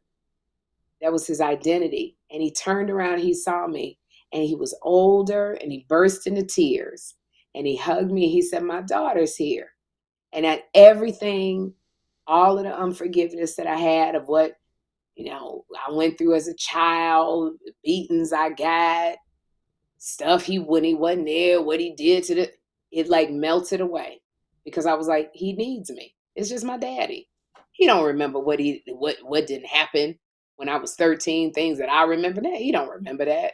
So forgiveness is a big, it can be really a roadblock to healing and moving forward. Oh, the weight that you carry when you're hating someone is disgusting. Oh my gosh. So I'm not laughing at your heartfelt story of your father. Someone by the name again of Kym Whitley in the live chat has taken over and is really causing a lot of trouble. Kym Whitley in the live chat says, what's wrong with her? I'm reading this word for word. Oh, now Oprah been on your little talk show. and now Kim's accusing me of ignoring her. So Kim's having fun in the live chat. If you're in, make sure you share this. Let's get some more people in here. Some people are saying Kym was very funny at Riddles in Chicago over the weekend. I actually saw Damon Williams last night. I want to tell you about that, Sherri, because I saw a bunch of your friends last night, and Guy Torrey's about to be here too. It's wild world. You to heck with Fat Tuesday. All that stuff is great. You got to live out a dream. You've been anointed something. I believe it's Queen or the next or Oprah was on your show. Can you please give the folks tuning in, just give them a taste of what it meant to you, what you were feeling? Like, how does this even happen? Do you just roll with it? You know her already, but at this point, like, what does this mean to you, and where do you go from here after you've? I'm sorry, Sherri. I think the world of you, but you may have peaked yesterday. I don't know, today. Man, my eyes were swollen shut yesterday before I went to bed because I cried all last night. I got home. I went out with some girlfriends who flew out, actually got on a plane to come see me from all different parts of the country to support me. And I cried all night long. And I am still very emotional, probably, which is why I don't talk and not be talking about, because I'm tired of crying. But I want people to know that I don't idolize Oprah Winfrey, because I was getting a lot of comments going, why do you idolize her? You keep talking about her. It's not an idolization. It's like, it's just hard to explain. Like I said to Aida, and if anybody followed us last year or the year before, when I was on this podcast, when I lived in California, 5 minutes away from Kym, and it was Thanksgiving, and I cried because I have been told no so many times about doing a talk show. Everybody I pitched to, telling them my plans, what I wanted to accomplish with a talk show, how it would be funny. Really what I do now is what I pitched. And to be told no so many times. So that was his own journey. As a struggling stand-up comic, it's a hard road for a woman because you have to prove that you're funny. They only let so many of you up on a comedy club stage. Right. It's hard to get stage time. You get on stage, you're getting heckled. You're trying to figure out who you are. I'm young. I'm shy. I came from being a Jehovah's Witness. This is a big departure for me. And the thing, and because I wasn't good with money, my car got repossessed like 3 times. So I had to take the bus everywhere in LA.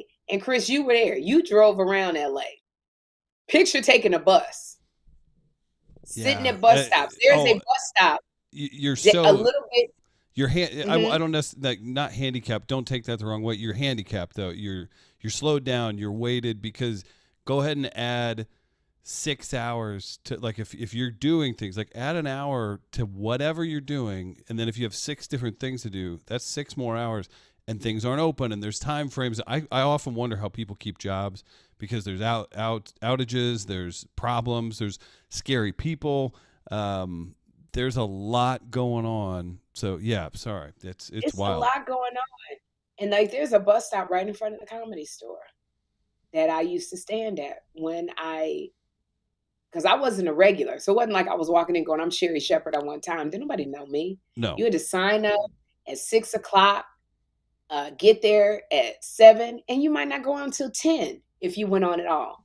At the Laugh Factory, you had to get there at 3 o'clock in the afternoon. So as soon as I got off work, I took the bus, signed up. People bought lawn chairs. You sitting out there waiting to get in to do a show at 10 o'clock, 11 o'clock, if at all.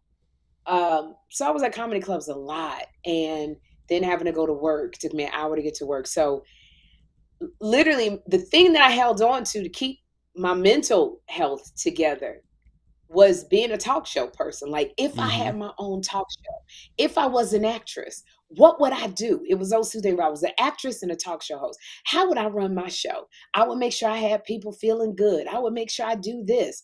I would want it. And I dreamed it all the time. And I would watch Oprah Winfrey do that And the fact that she looked like me, sounded like me, she was like a lifeline for me. So when she came that day, I just was on edge because I was so nervous because I came up with the Sherri's favorite giveaways, like jokes. They came to me, the producers, and they were like, we want to do a Sherri's favorite giveaway. But I was the one who said, let's not make it a Keurig coffee thing or we're gonna give it jewelry. The lady got everything. Let's make Right. it funny. So that was on me if the jokes didn't work. What if Oprah was just like, okay, this is dumb, this is corny? So that I was really nervous about that because this is Oprah Winfrey. Like, is she gonna have a sense of humor about Sherri's favorite things, about me giving her a car key saying you could only use it, you can't have it? Like when she said, I was sitting on the couch and I said, I want to give you my favorite things. And Oprah goes, is it real? Is this real? I was like, uh-oh, we in trouble here. No, it's not real. It's jokes. Uh-oh. I got wet under my arms. I said, but Sherri, you got to commit. Just commit. You worked it out. You know what's funny? Just commit. I'm going to tell y'all something. I ran this by Cat Williams. Wait, how did it sound? Here, I'll be you. Hey, Cat, I need some advice. I can't do. Well, I'm gonna have to do. I cannot do Cat Williams because I know Cat's going to see this, and Cat talks a little differently when we talk. Okay. So when you got Cat talking like this, it's not the cat that is giving me advice. So I did. I called up Cat, and because I think he's absolutely brilliant. And I was telling him what I wanted to do, and he was giving me some advice. And I do want to say thank you, Cat. But it just was full. It was like, now she on my show, and she turned down requests to come on my show. And this is a woman that actually called me to give me advice. It was so many things in my mind, and I always go out before the show starts. So before what you see on TV, I go out and talk to the audience. Every comic in the world told me that's what you have to do, Sherri, as a stand-up. You got to connect with your audience and know who's out there. So I go out and talk for 5 minutes and make my audience laugh before I even sit in the chair. I'm just doing stand-up, just so they can get to know me and I can get to know them, and I can do a woosah. By the time I sit in that chair and go, hey, family, I've already talked to the audience. And John Murray has already let them know who's coming and all of that. So when I went out there to say, hey, y'all, they were hyped because it was getting giveaways, and they had found out Oprah was coming. So it was hype. And when I tell you, I just lost it. I broke down. I bawled so hard. My eyelashes came off. John started hugging me, and I was like, yeah, you don't understand. That's how hard I was crying. Incredible. And so I had to, I just had to get it together. They put the lashes back on me. I ran upstairs to say hi to Oprah. I walked in the room, and I think they posted it. If you go to Sherri Show TV, they have it posted when I walked in the room. Then I saw her. She turned around and she held out her arms. I broke down again. And I said, oh my goodness, I can't even talk to Oprah the way I wanted. Because the joke I was going to do to Oprah was she was on the Drew Barrymore show. And Drew was getting a lot of criticism, I guess, because I don't know if you saw her, Chris, but she had Oprah's hand like this. Yeah, and she locked in. She locked in, and Oprah couldn't move her hand out of Drew because Drew get like that. Drew be on the floor with you. Drew be rocking back and forth with you. She did that to E.T. in the 80s. She's locked in. That's Drew Barrymore, and that's what you love about Drew. But Oprah was like, okay, I want to talk about that on my show. It should be a hand holding etiquette. Because like when people touch you or they touch your leg, after like about 6 seconds, you supposed to let the person hand go. After you let them know we sister friends, we queens, we know women doing it for themselves. Let the hand go.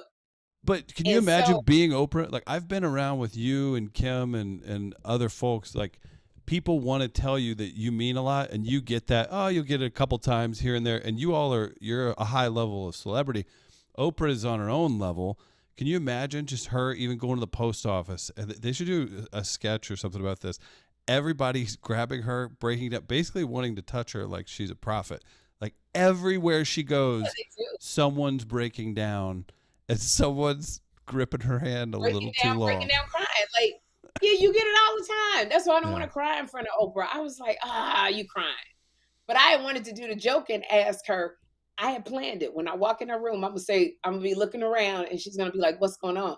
And I was gonna say, oh, did you bring your right hand or does Drew still have it? Like that was gonna be my joke. And I knew it was either gonna upset her or make her laugh. Oh, I that's was good. counting on it making her laugh.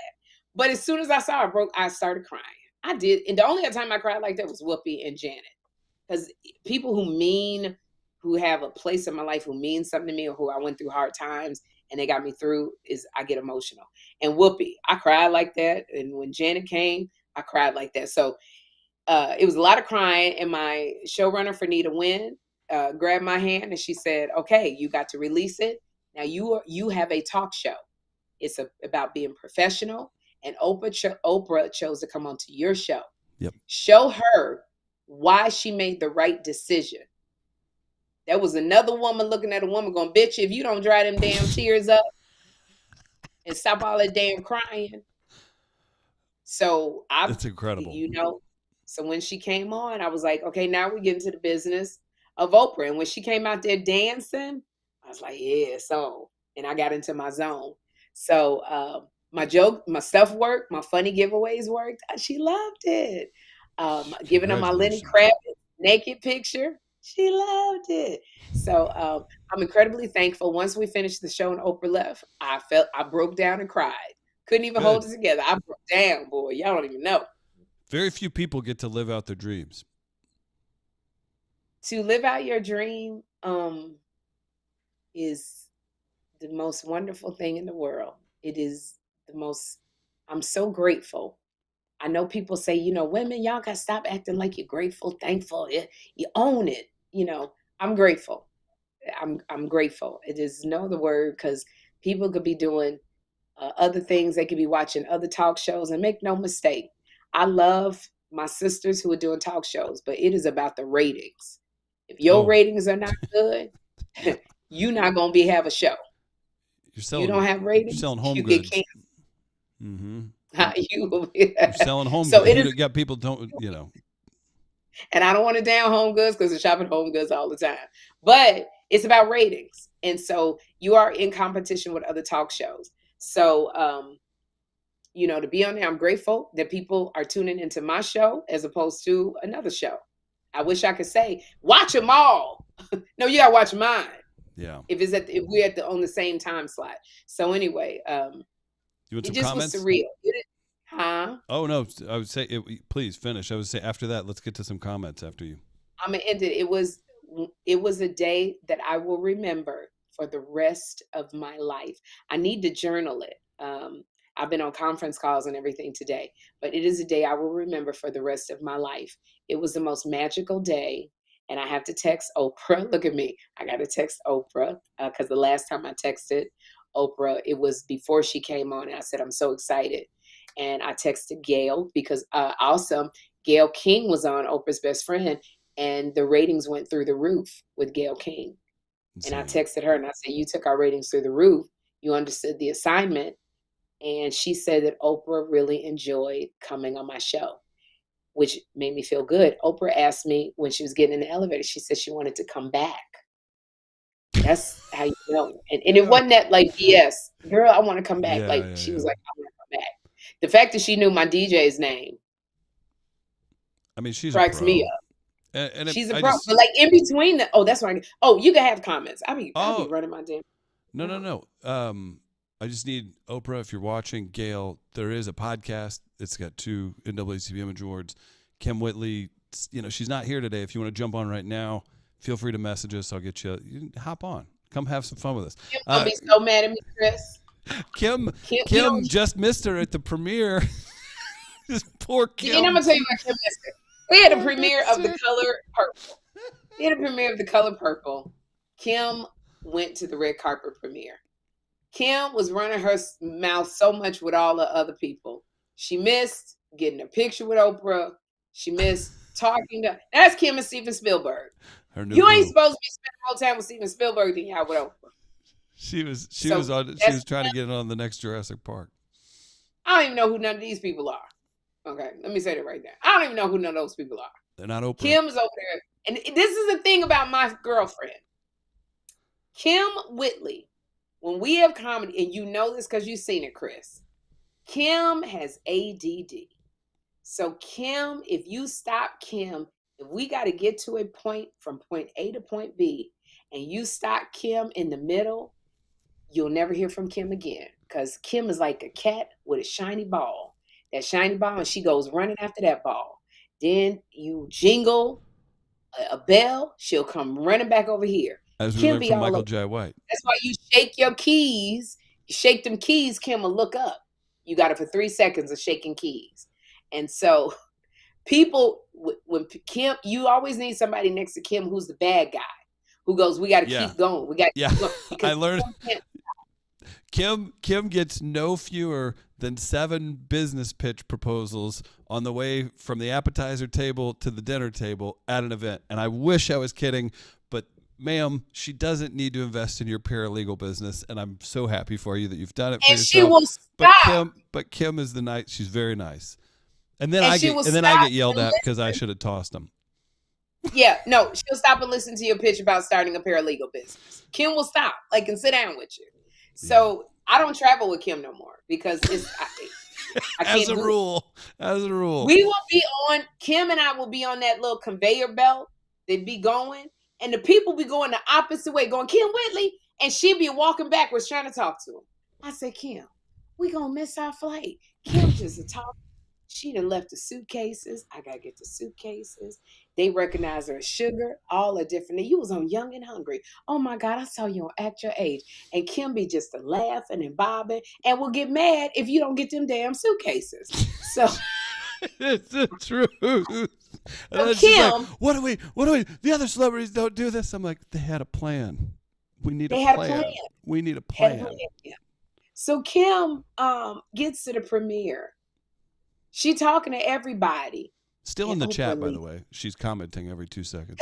I know she is commenting, and she better not be commenting opposite what I said because she knows it's true. She said you were crying when you handed Oprah the light bill that you owe her. It was a light bill Kym gave me because I'm hoping that if I gave Oprah the light bill that Kym gave me because I used the lights on her tennis court for my going away to New York party, that's why I gave the bill to Oprah. I said, Oprah, I gave you my Netflix password. And Kym, you know what the password was? It was your password. Haha. Oprah got your password. I wrote it on the back of your electric light bill. So Oprah, when she goes in, she's going to be using it. And you know what your password is because you gave it to me. And I gave it to Oprah. Okay, so we already have that. This isn't scripted. This is real. Oh, no, it's not. This is real. Not scripted out. I'm over there talking to Ish. And so here's the thing. When she turned the bill over, she said, if y'all watch the show, she said, oh, this is really an electric bill. It was Kym Whitley's bill. I just whited out her name. Whitley's wattage. I just wiped it out. So I gave it to Oprah. I said, and it wrote on the back of the electric bill, if you feel so inclined to pay it. So Kym, you better not talk no because maybe Oprah might pay your light bill. You know what I'm saying? Kym's the all-star of the live chat. Shout out to Pack93 in the chat who's doing the Michael J. White key shake jingle for Kym to keep her in. Lovely Cherokee says, Chris, thanks again for sharing Sherri Ida live stream with Kym. Makina the live stream is laughing. Irene is laughing. Oh, it's so good. When I say Kym is going to be upset with me because she specifically said to me, tell Oprah I said hi. And I forgot to do it because it was so crazy on the set.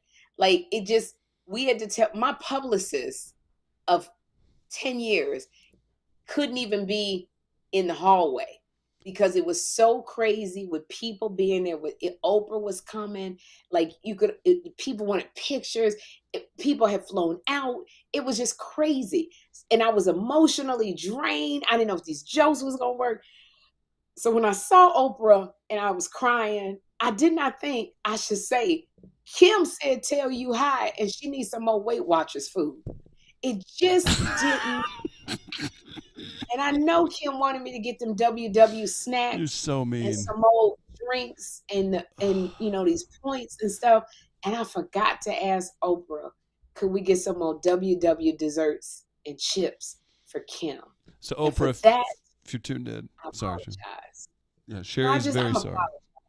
To Kym, because I know Kym need those WW snacks, and I know that she don't want to buy them, and I know she wanted me to get them from Oprah, and I failed. I failed as a friend.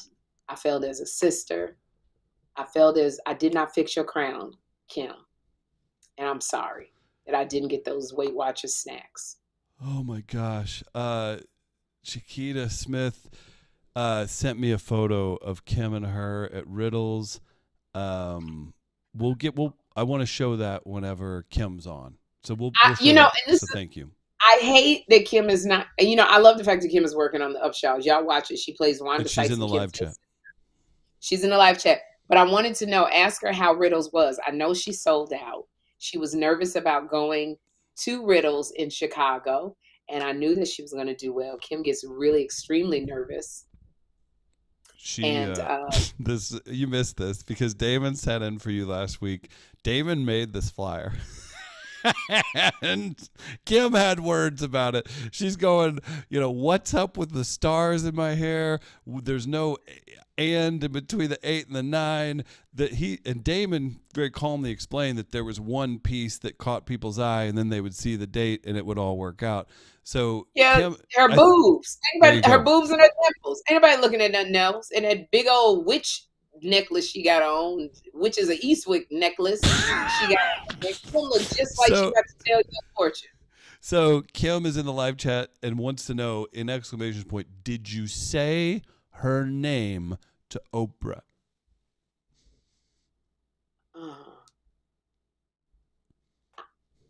I got some Weight Watchers stuff that I'm gonna bring you.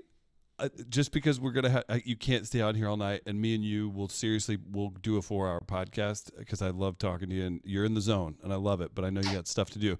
I ran into Damon last night. Shout out to St. Louis's own Guy Torrey. Kym was in the Fat Tuesdays documentary. She was. You know that. She got her name. Oh, that's right. She was. I saw it. She was. Yeah, she was in it with Guy and Kelsey Grammer, recent guest on the Sherri Show as a producer. So last night, look who I saw. This is in St. Louis. Damon Williams, Coca Brown, and Guy Torrey up on stage doing a Fat Tuesdays show in St. Louis. Really special, packed house. Some elite folks were there outside of myself. But look at this. This is Ozzie Smith. Do you know who that is? Hall of Fame shortstop for the Cardinals. He shows up. Such a St. Louis moment. But just wanted to give them a shout out. And I'm sitting there watching your friends all crush Sherri, and everybody had such great things to say about you. I heard Kym did really well at Riddles in Chicago, and Kym just said, I'm quoting Kym, Sherri. Can we lock that in? You understand? I'm Kym's voice right now. All right. You were nicer with big T's.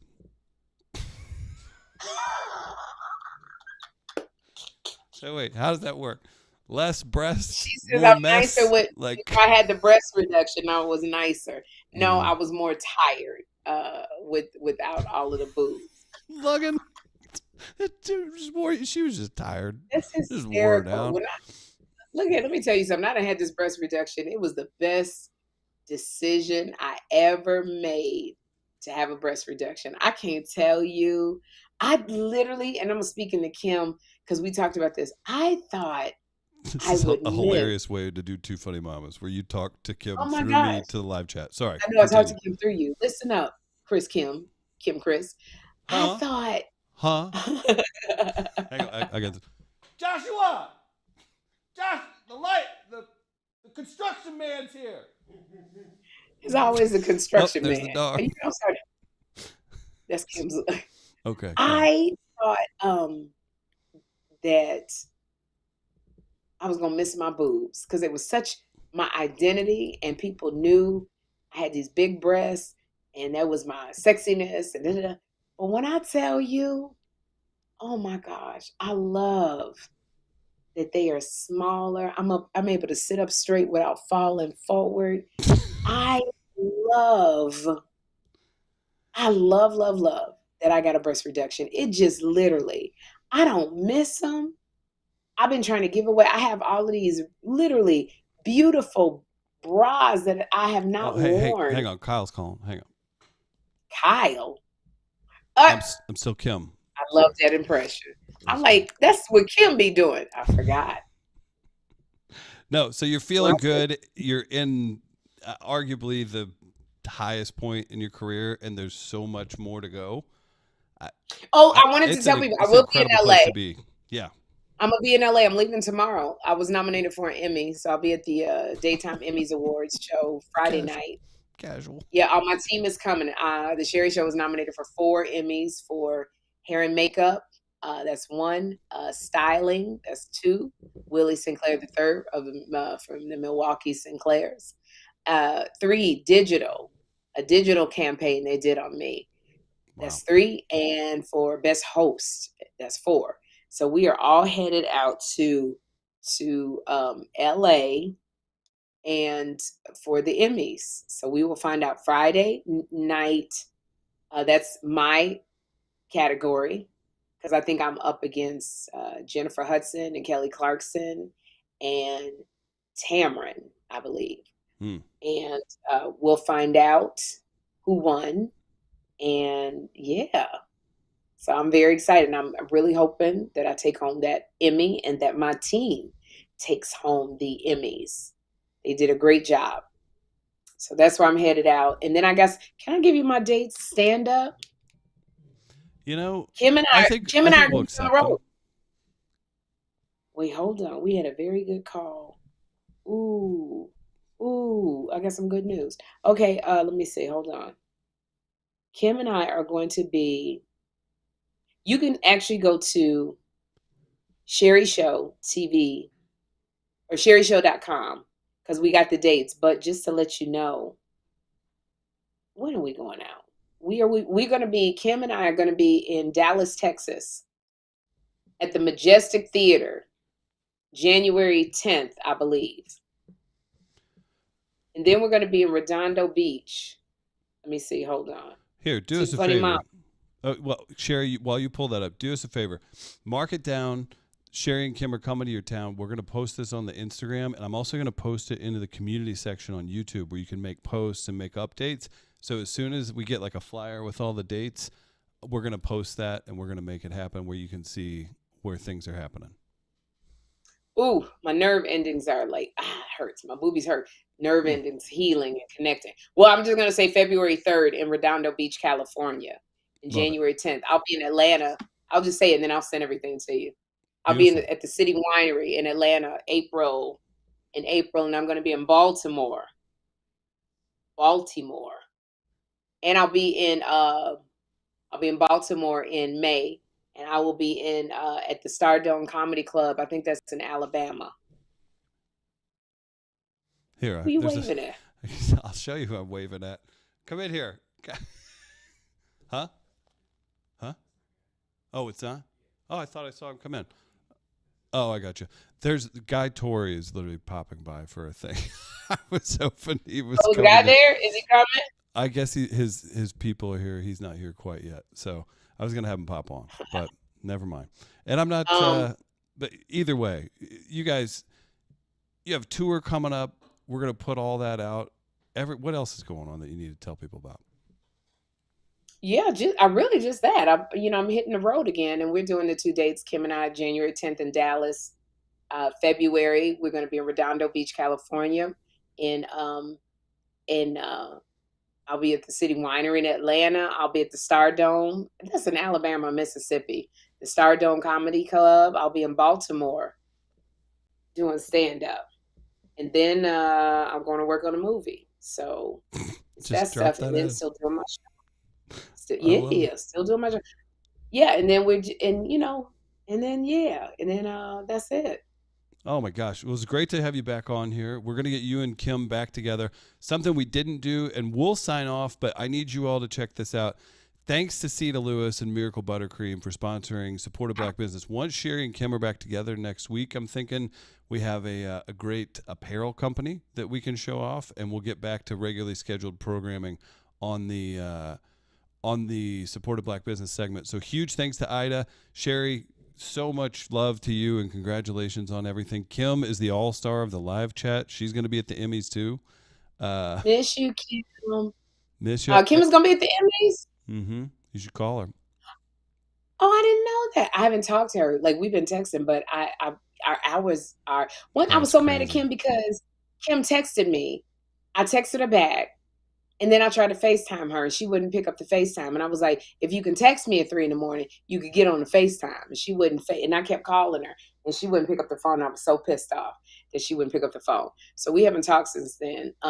But I'm glad. I'm glad that she's going to be at the Emmys because I'm going to see her. Oh, I'm going to get to see my friend. And then, go see Origin, this movie written and directed by Ava DuVernay. And it stars Anjanou Ellis, who was nominated for Best Supporting Actress in King Richard. And it stars Niecy Nash, who I swear her and Anjanou going to be nominated. It's a movie called Origin. Really good. And then I think The Color Purple's coming out. And that is a phenomenal movie, but it's got music and choreography. It's so... Taraji Henson is a joy. She sings. Danielle Brooks, put some respect on my name. She was anointed by Oprah. Her is in it. So many. Coleman Domingo is in it. Halle Bailey is in it. It was so many days ago. Ciara is in it. Phenomenal. Deion Cole. Movie. Okay, I got to text Deion Cole. I'm so glad you said that. DJ because Deion. I got to text. DJ Deion is not in this movie. The actor Deion, when I tell you, I got to text Deion Cole. Deion Cole was so evil. I didn't even know it was Deion Cole at first. That's wild. I said he sounded like Deion Cole. This person is so evil. Deion Cole plays the father of Celie, who put Celie's Nettie out. He plays this man so evil and dark. Deion Cole scared the heck out of me. He was so good. So go see Color Purple. Kym is texting me right now. Let's see. I didn't hear you. Make sure Sherri knows. I told her I did. So Sherri needs to know I'm at the Emmys. I'm presenting. That's incredible. Kym's presenting at the Emmys. That's so great. I'm presenting too. Or maybe they got us presenting together, Kym. That's amazing. You all, once I came into your lives, look where things have gone. Everything just went uphill. It's the truth. I mean, maybe a false equivalency, but who knows? I think I told you this. And we can get out of here, but I'm literally walking out of the thing is behind. Oh, okay. She's texting me. I'm walking out of a show. I went to go see Craig Robinson and David Spade. Kym was supposed to get me on a list. Remember, I probably should have went through you. But it worked out. I found my way in. And whatever happened, I'm talking to the owner of the club, and he just points and goes, you know Deion Cole? Deion Cole's standing there DJ and played disco music to like 10 people. What? Do you know why you should have went through me with Craig Robinson? I'd have had a meeting, and it'd have been One Funny Daddy YouTube channel. Yes. We'd be working together. Guess who's coming on my show tomorrow? Get out. Get over this. Guess who's a guest on my show tomorrow, Chris? Live tomorrow. Craig you Robinson. gonna learn, Chris. Craig Robinson is a guest on my show tomorrow, live. You gonna learn. You be relying on Kym Whitley for the business part of it. You gonna learn how to. You like to get hurt. I do. We could have a special. We could have a full tour. We could have it all because I always take the ideas to Kym first. You could be. You know what? Maybe Guy Tori can help me. I don't know. I told you. I said to you. You want me to get you what you need with Craig Robinson? I go, Kym. He's like, no, Kym got me. I already talked to Kym. You want me to do it? You want me to do it? Chris? No, I got it. Yeah. Craig, well, you know what? Since you're going to hook me up with Craig Robinson, let me hook you up with the creator of Fat Tuesdays, the documentary. You know what? You talk to me. Let's give the fans a little taste for the end of the show before you get off here, Sherri. This is your friend, St. Louis All-Star. He was hugging Ozzie Smith on stage last night. He killed it. Damon Williams. Frank Lyles, Coco Brown. It was an incredible show, and they did the most incredible Q&A afterwards that those fans are going to remember that forever. Guy Torrey, everybody. I've been ambushed. Guy What up, Torrey. Sherri? What's happening? Look at you. You look good. Hey, I'm so sleepy right now. Last night was incredible, and it took a lot out of me. You know how it is when you pour everything on stage and any that next day. Because I haven't had a cigar to make me come down. Usually I have my after show cigar to kind of calm my anxiety. What up? You look great. Thank you so much. I'm trying really hard. You remember when we was younger doing stand-up, how like you could have like an amazing night, crowd, and then you go out and party all night, wouldn't wake up till 3, all night, every night. Now what you gonna do when you get done? Hey, I sit down, have a cigar, and relax and chill. Them party days are over. lead them for the millennials and the Gen Y and Gen Zs. I'm good. You gonna be sitting on that couch, huh? With your glass of wine, my cigar, my feet up. Yeah, you know what it is. I'm telling you, I come home and I said, once that bra come off, you ain't gonna see me no more. Once your bra come off, you won't see nothing no more. No, that's not true. I had a breast reduction, guy. I had a breast reduction. Still, they're still there. They're still there now. They may not be under your armpits, but they still touching at least your biceps. Oh my gosh! Say hi to Kym Whitley. She on, but she's not on. Speaking of breasts, say hi to Kym Whitley. She's in the chat room. She's on the set of the Upshaws. Oh, okay, yeah. Wanda and Kim Fields, but that's another breast reduction. She just boobs everywhere. Kym and Sherri. That's right. That's what it is. Double K's. Yeah. Double K's. So what's been going on? You came on. I don't remember if it was my show or when I was filling in for Wendy Williams, but you came on to talk about the documentary Fat Tuesday, which. Is it still on streaming? Yeah, it's when you were filling in. Yeah. It's still streaming very, very well. And at that point, I wasn't sure. I didn't know getting 100% on Rotten Tomatoes was a thing. And like someone told me, it's a good thing. I was like, that's a thing? They was like, oh yeah. I was like, okay, good. But yeah, it's still streaming well. People are still discovering, the documentary. And, I'm just so happy that the millennials and Gen Y and Gen Zs are watching it and coming up to me saying, hey, they got inspired and now they're starting their own room. So that's the best award anybody could get. It's so funny because Oprah was on the show yesterday, Guy, and I asked her about legacy. And Fat Tuesday, for anybody, when y'all see in your city and you see, we having such and such night, we having such and such night. That is all a derivative of Fat Tuesday, which Guy Torrey started in LA. And it became something that was just a juggernaut. It was a who's who of Black Hollywood going to Fat Tuesday to see all of these up and coming comics, established comics. This is where people got development deals to have their own sitcom from Fat Tuesday. And so Guy, now even more people, like they say to you, watching the documentary, and please watch it. Fat Tuesday inspired me to start my own club. Watching Fat Tuesday inspired me to go and do stand-up. Watching is so many. You are leaving a legacy behind. What does that mean to you? It just means that I know it now, but back then I understood the assignment, and it's all about understanding the assignment. Paying it forward, being a vessel. And being a servant and walking in your purpose. And if the purpose was to inspire, young comedians to go on and then that was the assignment. Nothing to really pat myself on the back about, nothing to really toot my horn about. Just like, look, that was an assignment because I couldn't have done it by myself.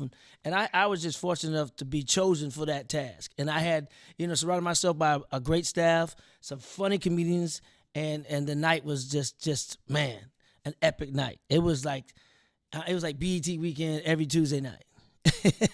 It's hard to describe the energy because Fat Tuesday, it wasn't like you asked your partner or your girlfriend, what you want to do tonight? Let's go to Fat Tuesday. When you went to Fat Tuesday, it was a line around the block. So it wasn't you going up and just going, I want 2 tickets. You had to get in line. You were seeing all kinds of celebrities walk by you to get in the club, to sit down in a booth.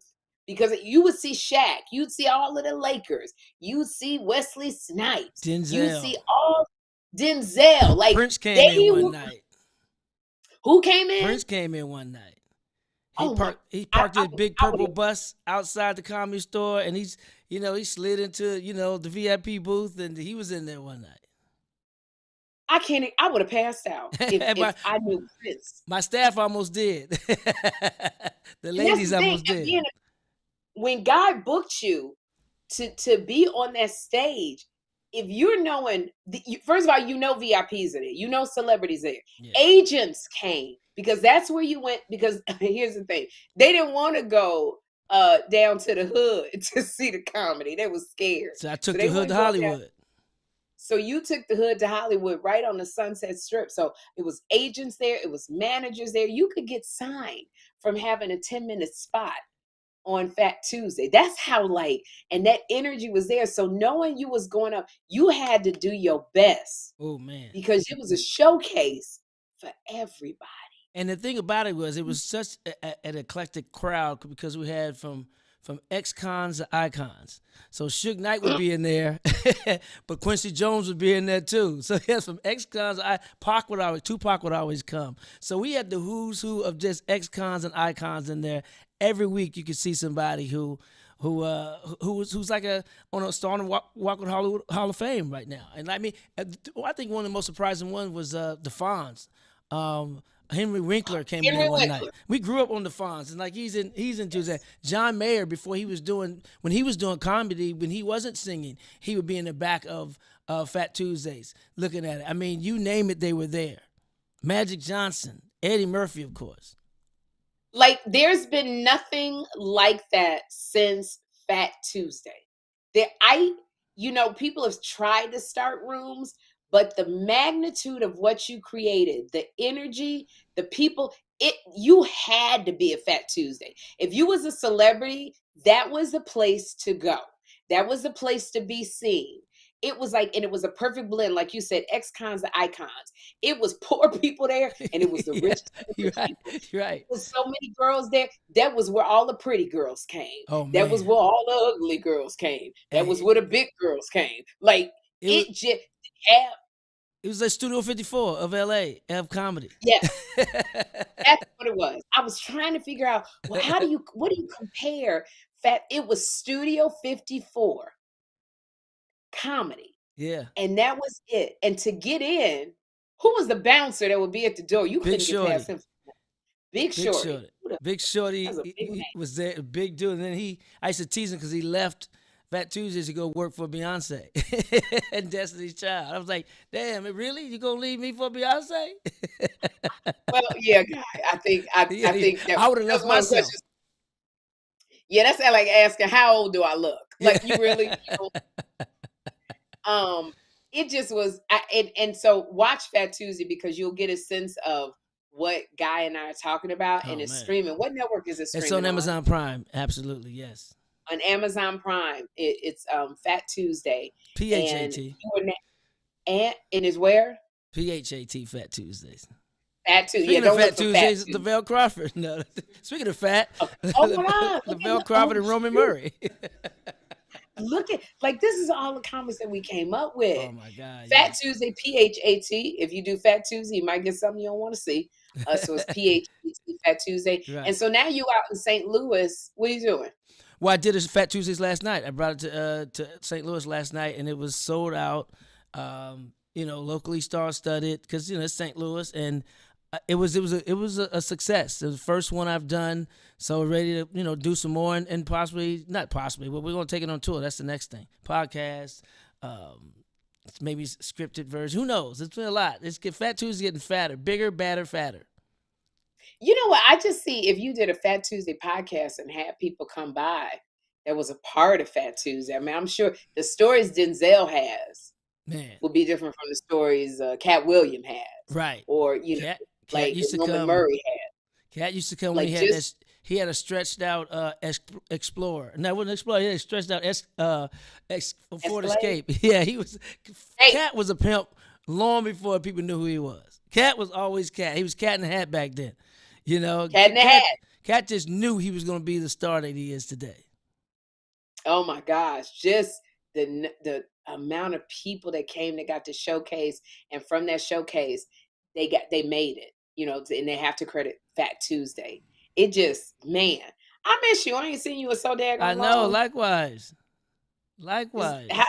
How's it going in LA?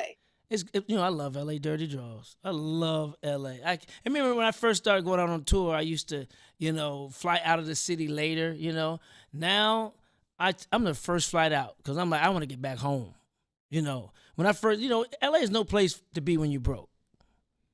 It's no place when you're broke. You got to have a little bit of change. Even if you're not rich, you got to have a little bit of change to be in LA, but to enjoy it.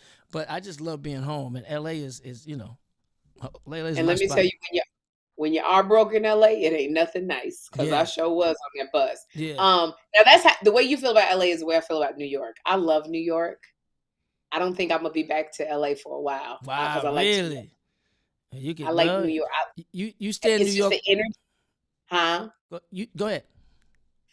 I don't know, guy. Even the comedy club, because the scene in LA is different from the scene in New York, comedy wise. And I think that there's just an energy in New York and a pulse. It's a pulse in New York. It's always people moving. New York is a walking town. You're taking a train. You're taking a Uber to get to where you got to be. You do it. I like, I'll go to the Cellar. Then I go to the Stand. Then I go to, another New York. Then there's a place that Damon and Williams and I were. It's in Harlem. And when I tell you there was a comic on stage, it's Black owned. I loved it. There was a comic on stage. The lady lit up a cigarette. I couldn't believe it. And he told her, he was like, you can't be smoking in here. Now she put it out. But she was like, I'm gonna put it out when you get funny. Right. I said, you can't help but grow and get stronger. See, when you got that kind of I agree with you on that. I mean, first of all, you can have the ashy skin and cold weather in New York all day long. I'm sorry. You can have the big ass rats.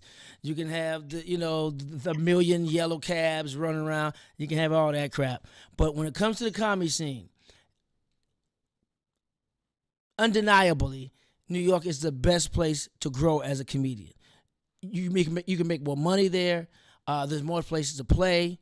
It's tough to get around, but it's still, I think, the best place to start stand-up comedy. L.A. and New York are the top two, and then I think you got Chicago and D.C. and those places. But I'm telling you, New York comedy scene, if you don't grow as a comic in New York, then you just ain't funny.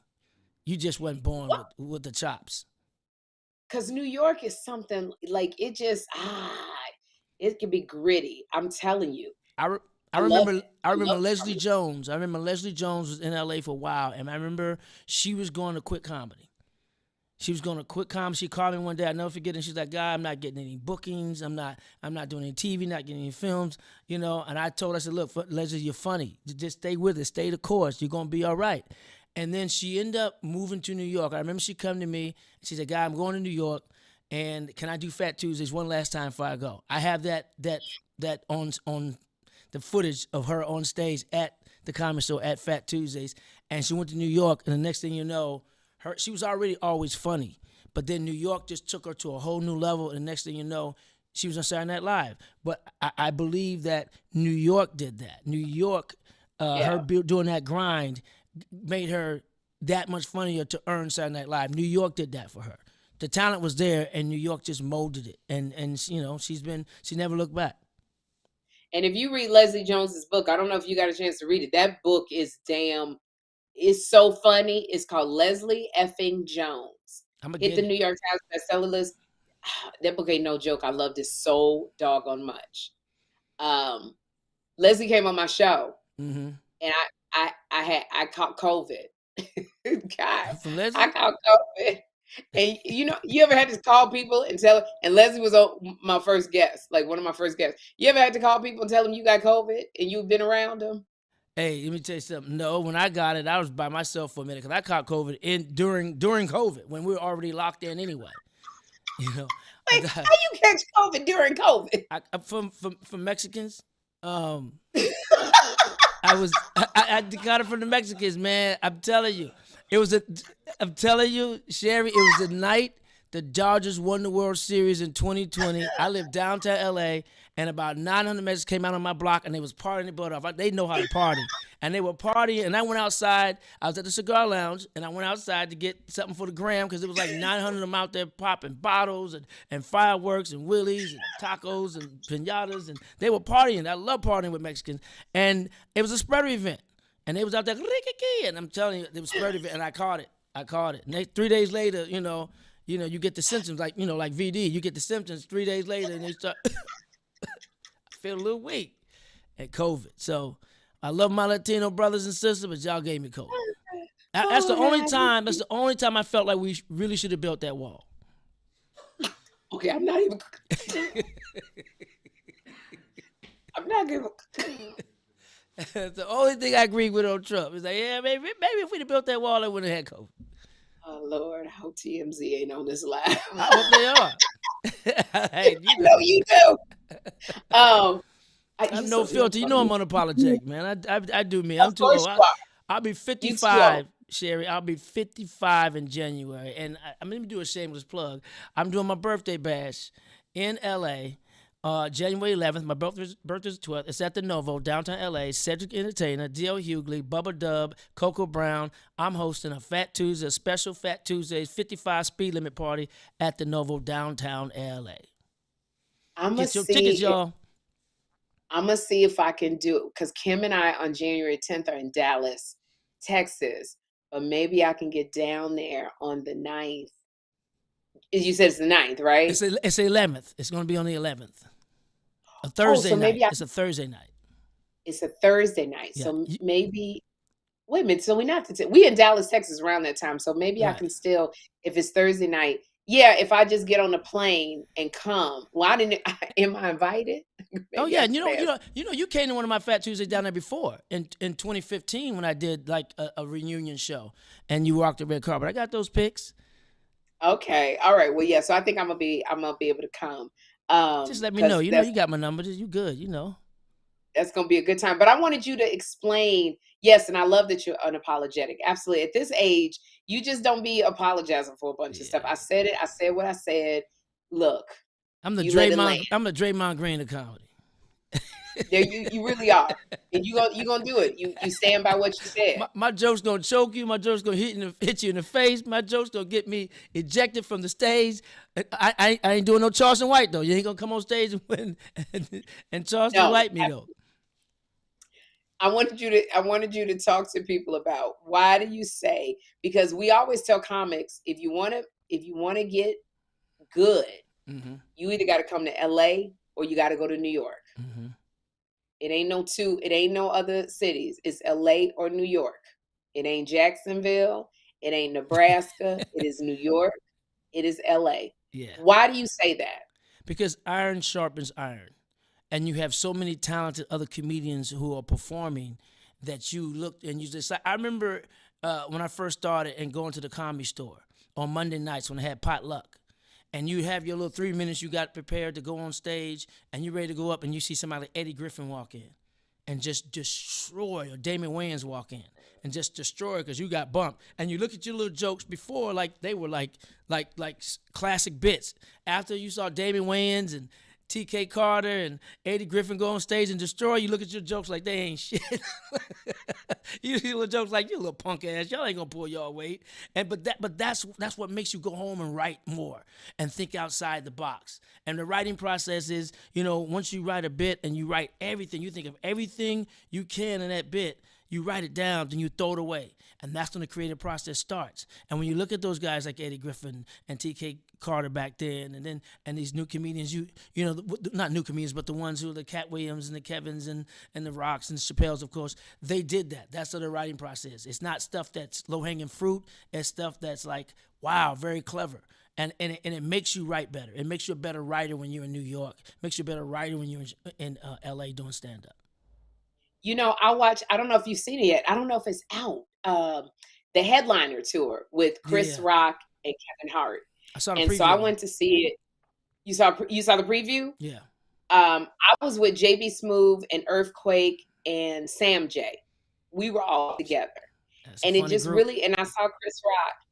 I went to the cellar and I saw Chris and I said, Chris, just watching this, I love the camaraderie, but watching it, I said, I want to go home and I got to write stuff that's more like true, like stuff that has been scaring me to even talk about. Right.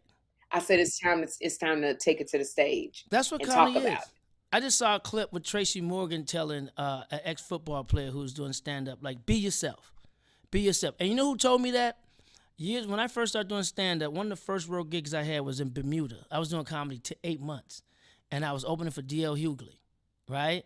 And I was so nervous, and because I'm not in comedy a year, and I'm out the country, right, doing the show, and then D.L. like he knew what was in my head. He said, man, don't try to over-explain your jokes because you're not in the United States. Tell them the same way you tell them in the States. I'm like, how did you know that?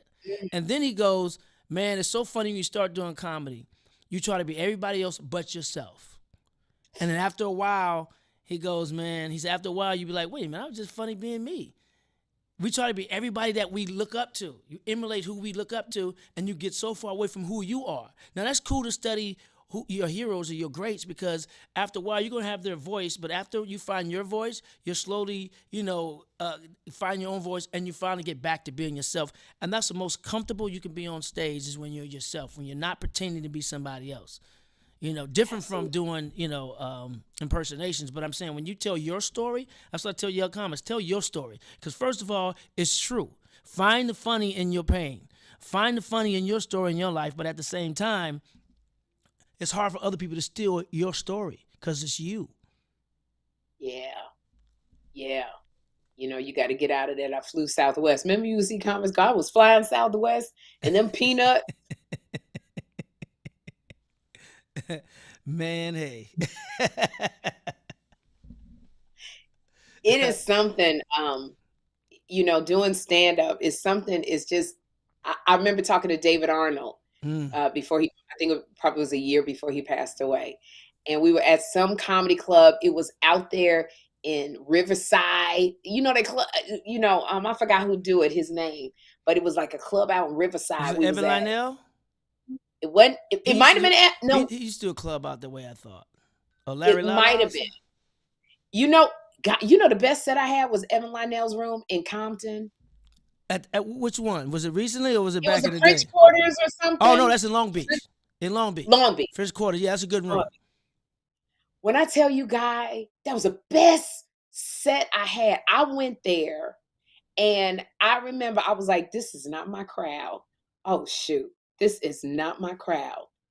And another comic said to me, he said, go and just talk to people and sit down. Yeah. And just be yourself. And I remember I was so nervous. And I told Evan, I said, Evan, I'm only going to do 5 minutes because I just don't, right. I don't feel comfortable. These women look like they done had a hard life and been through the way they smoking their cigarette and sipping on that drink. Yeah. They look like they done been through some things that I can't even touch. And the bullet wounds didn't, told the story too. Them having bullet wounds. Yeah. It ain't no cellulite here. It's bullet wounds. Bullet and I said, ain't no tetanus shot. That was a real shot. That was a gunshot. Okay. And then, when they be asking your credits, you be looking for the blackest credits you got. I was like, tell Jamie, you ain't got to say nothing else but Jamie. He was like, you want me to say 30 Rock? Nope. That ain't going to work here. And that was no Tubi back then. It was no Tubi. You ain't got to say credit we got now. Okay. But when I tell you, I went up there and I said, let me just stop.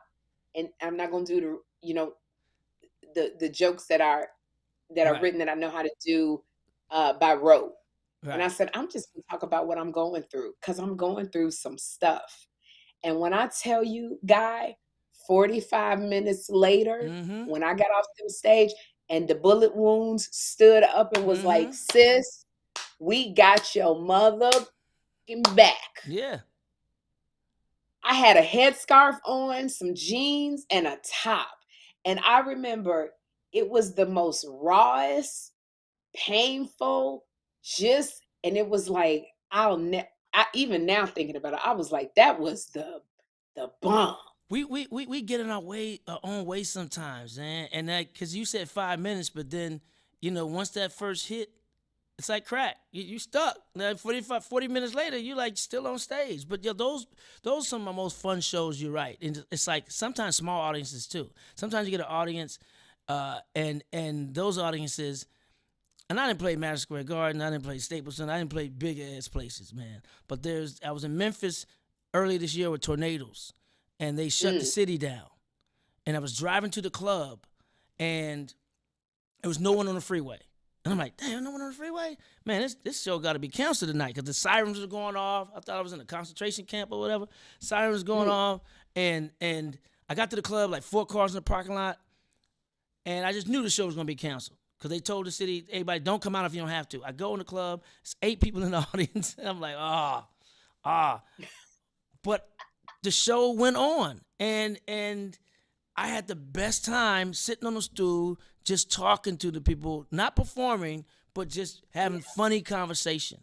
Then the next night, the shows were sold out, but that night, where I thought 8 people was going to be horrible, nah, I gave them the best show. Like it was 8,000 people in there, and that's what you got to do. And because they came to laugh. You don't punish the ones who show up, and you don't punish anybody really. But when they shut the city down, they shut the city down. It was just I was on stage hearing the siren when nobody out in Memphis is like number 2 in crime. If they did that every night, just act like it's a tornado coming, just ring down, their crime would drop.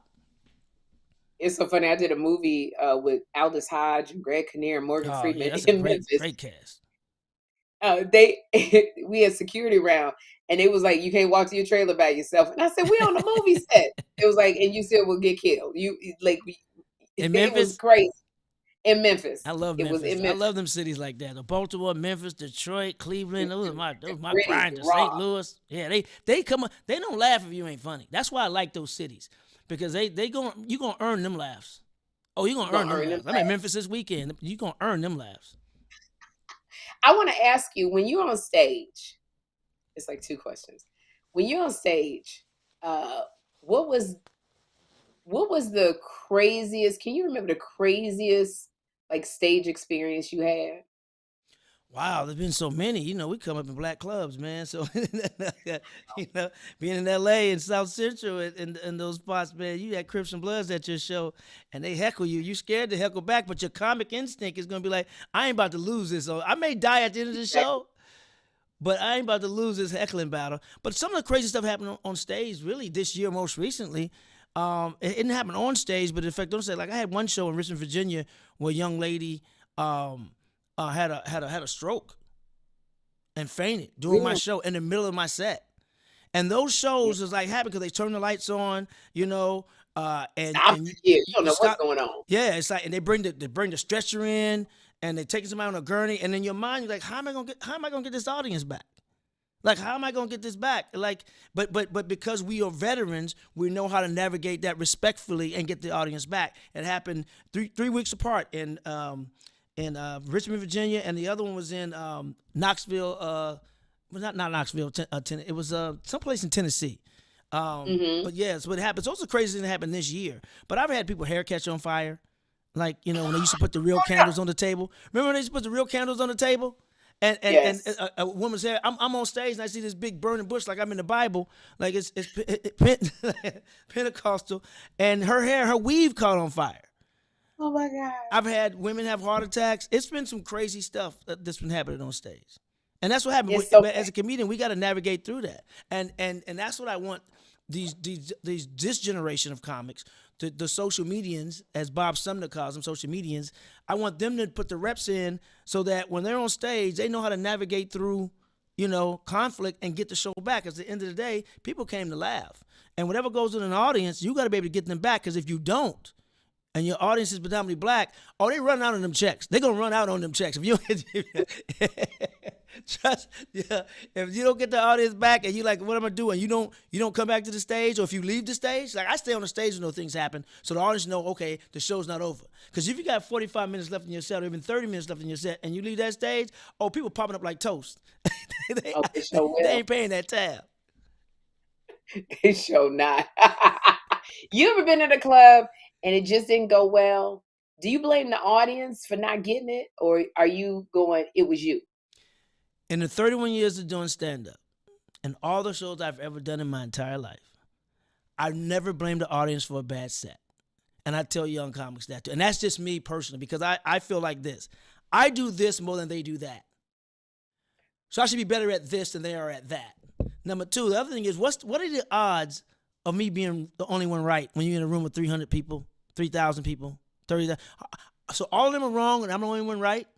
It's not like they got together before the show and be like, we're not going to laugh tonight. Huddle, break. We're not going to laugh at Guy. Also, too, when you go on stage and they laugh at the first few comedians and then you get on stage and they don't laugh and they laugh at the comedians after you still going to blame the audience? So the thing about it is you have to cut off fingers and put up mirrors. What did I not do tonight? Did I mail it in? Was I just not connected? Sometimes you're just not connected. It's like sex. Sometimes you can bang her back out, and sometimes, you got ED. It's just it ain't your night. You need some Viagra for them jokes. It's just happened. You got to accept it because you'll never grow always blaming the audience. You'll never grow that way. You'll think your shit don't stink, and it does. Tonight it did. Tonight it did. How do you feel? What keeps you going on that stage and going to those comedy clubs? Living in California? No. No. You know what? It's when you realize it's a gift that you've been given, right? And some comics are even, I get jealous sometimes because some comics are like fiends. They gotta have that mic in their hand. Like I go to a comedy show just to relax. If I go to relax, I don't necessarily need to be on stage. Some comics go to comedy clubs and they see the crowd and they see the mic, they gotta have it. Me, I'm a fan of comedy, so sometimes I just don't want to be on stage tonight because if I'm going on, when you got a show that night, all day, that show, your set is on your mind all day. Yeah. All day, that set is on your mind. When you pop up a comedy show, you want to go up tonight, you're kind of like, because you just can't relax and chill, and you love it, but it's at the same time, tonight I don't feel like going on stage tonight. But I get on that stage because it's a gift. I get on that stage because we are doctors, we're healers, we're philosophers. A lot of people, a lady came to the show last night, a woman a friend of my sister's that I grew up with, and you met my sister when you and Kym came here to St. Louis. Her friend Jay came to the show last night, and she said, Guy, I've been knowing you almost more than your whole life, and I needed those laughs tonight. Damien Williams and Coco Brown and Frank Lyles ripped that stage, and I was just happy enough to be the conductor to guide that show. And she said, I really needed this show tonight. I've been going through some stuff, and I really needed it. And that's what keeps me on the stage. When COVID opened back up, when COVID was going on and people started opening back up, I did a show in Kansas City, and I do my, you do your crowd work. And there was a couple sitting there, a black couple, older black couple, and I said, is this your wife or your girlfriend? And she was like, he was like, my ex-wife. I said, oh, you hang out with the ex-wife? Y'all try to rekindle, something? And he was like, no. He said, no, she's married. That's what he said. I said, wait. She's married and you out with your ex-wife? Does her husband know you out? He said, yeah, he knows. I said, what y'all, some some swingers? What's going on? He goes, no, the doctor told me I have 3 months to live. And he said, it was on my bucket list to see you live before I check out. Now that's another one of those moments when the crowd is like, oh, and you try like, how can I get the crowd back? This dude just said he's dying in 3 months, right? So I ended up getting the show back and fun, and I invited him back, to the green room after the show. I prayed with him. We took pictures, and I was like, man, this dude. If I would have melted in that night, because it was right when COVID was opening back up, so the crowd wasn't packed because they had a limited amount of people and people spaced out. But that dude just wanted to laugh, one more time before he passed away. And to know that we have that gift to give someone their wish, I mean, that's what keeps me coming on stage. You never know who's in the audience. You never know who needs you. Wow. Well, with that guy, that's pretty deep.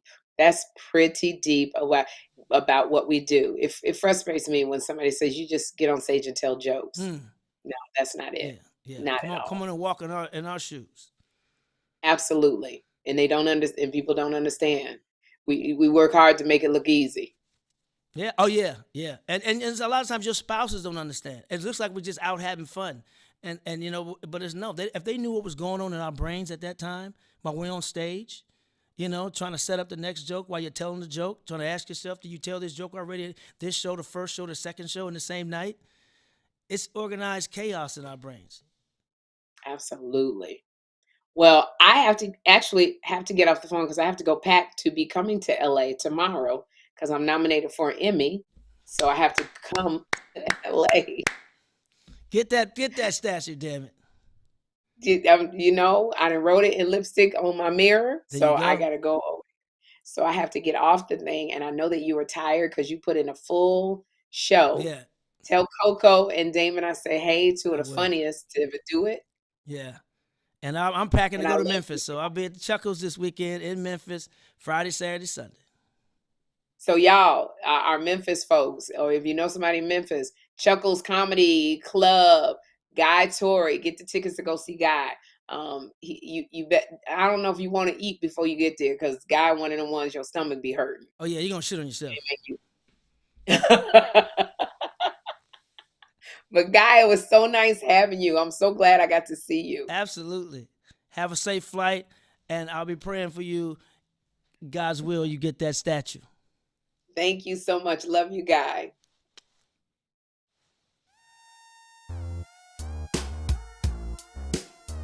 Two funny mamas. Two funny mamas. What's with the grin? Sherri and Kym. Yeah, that's them. About to throw down.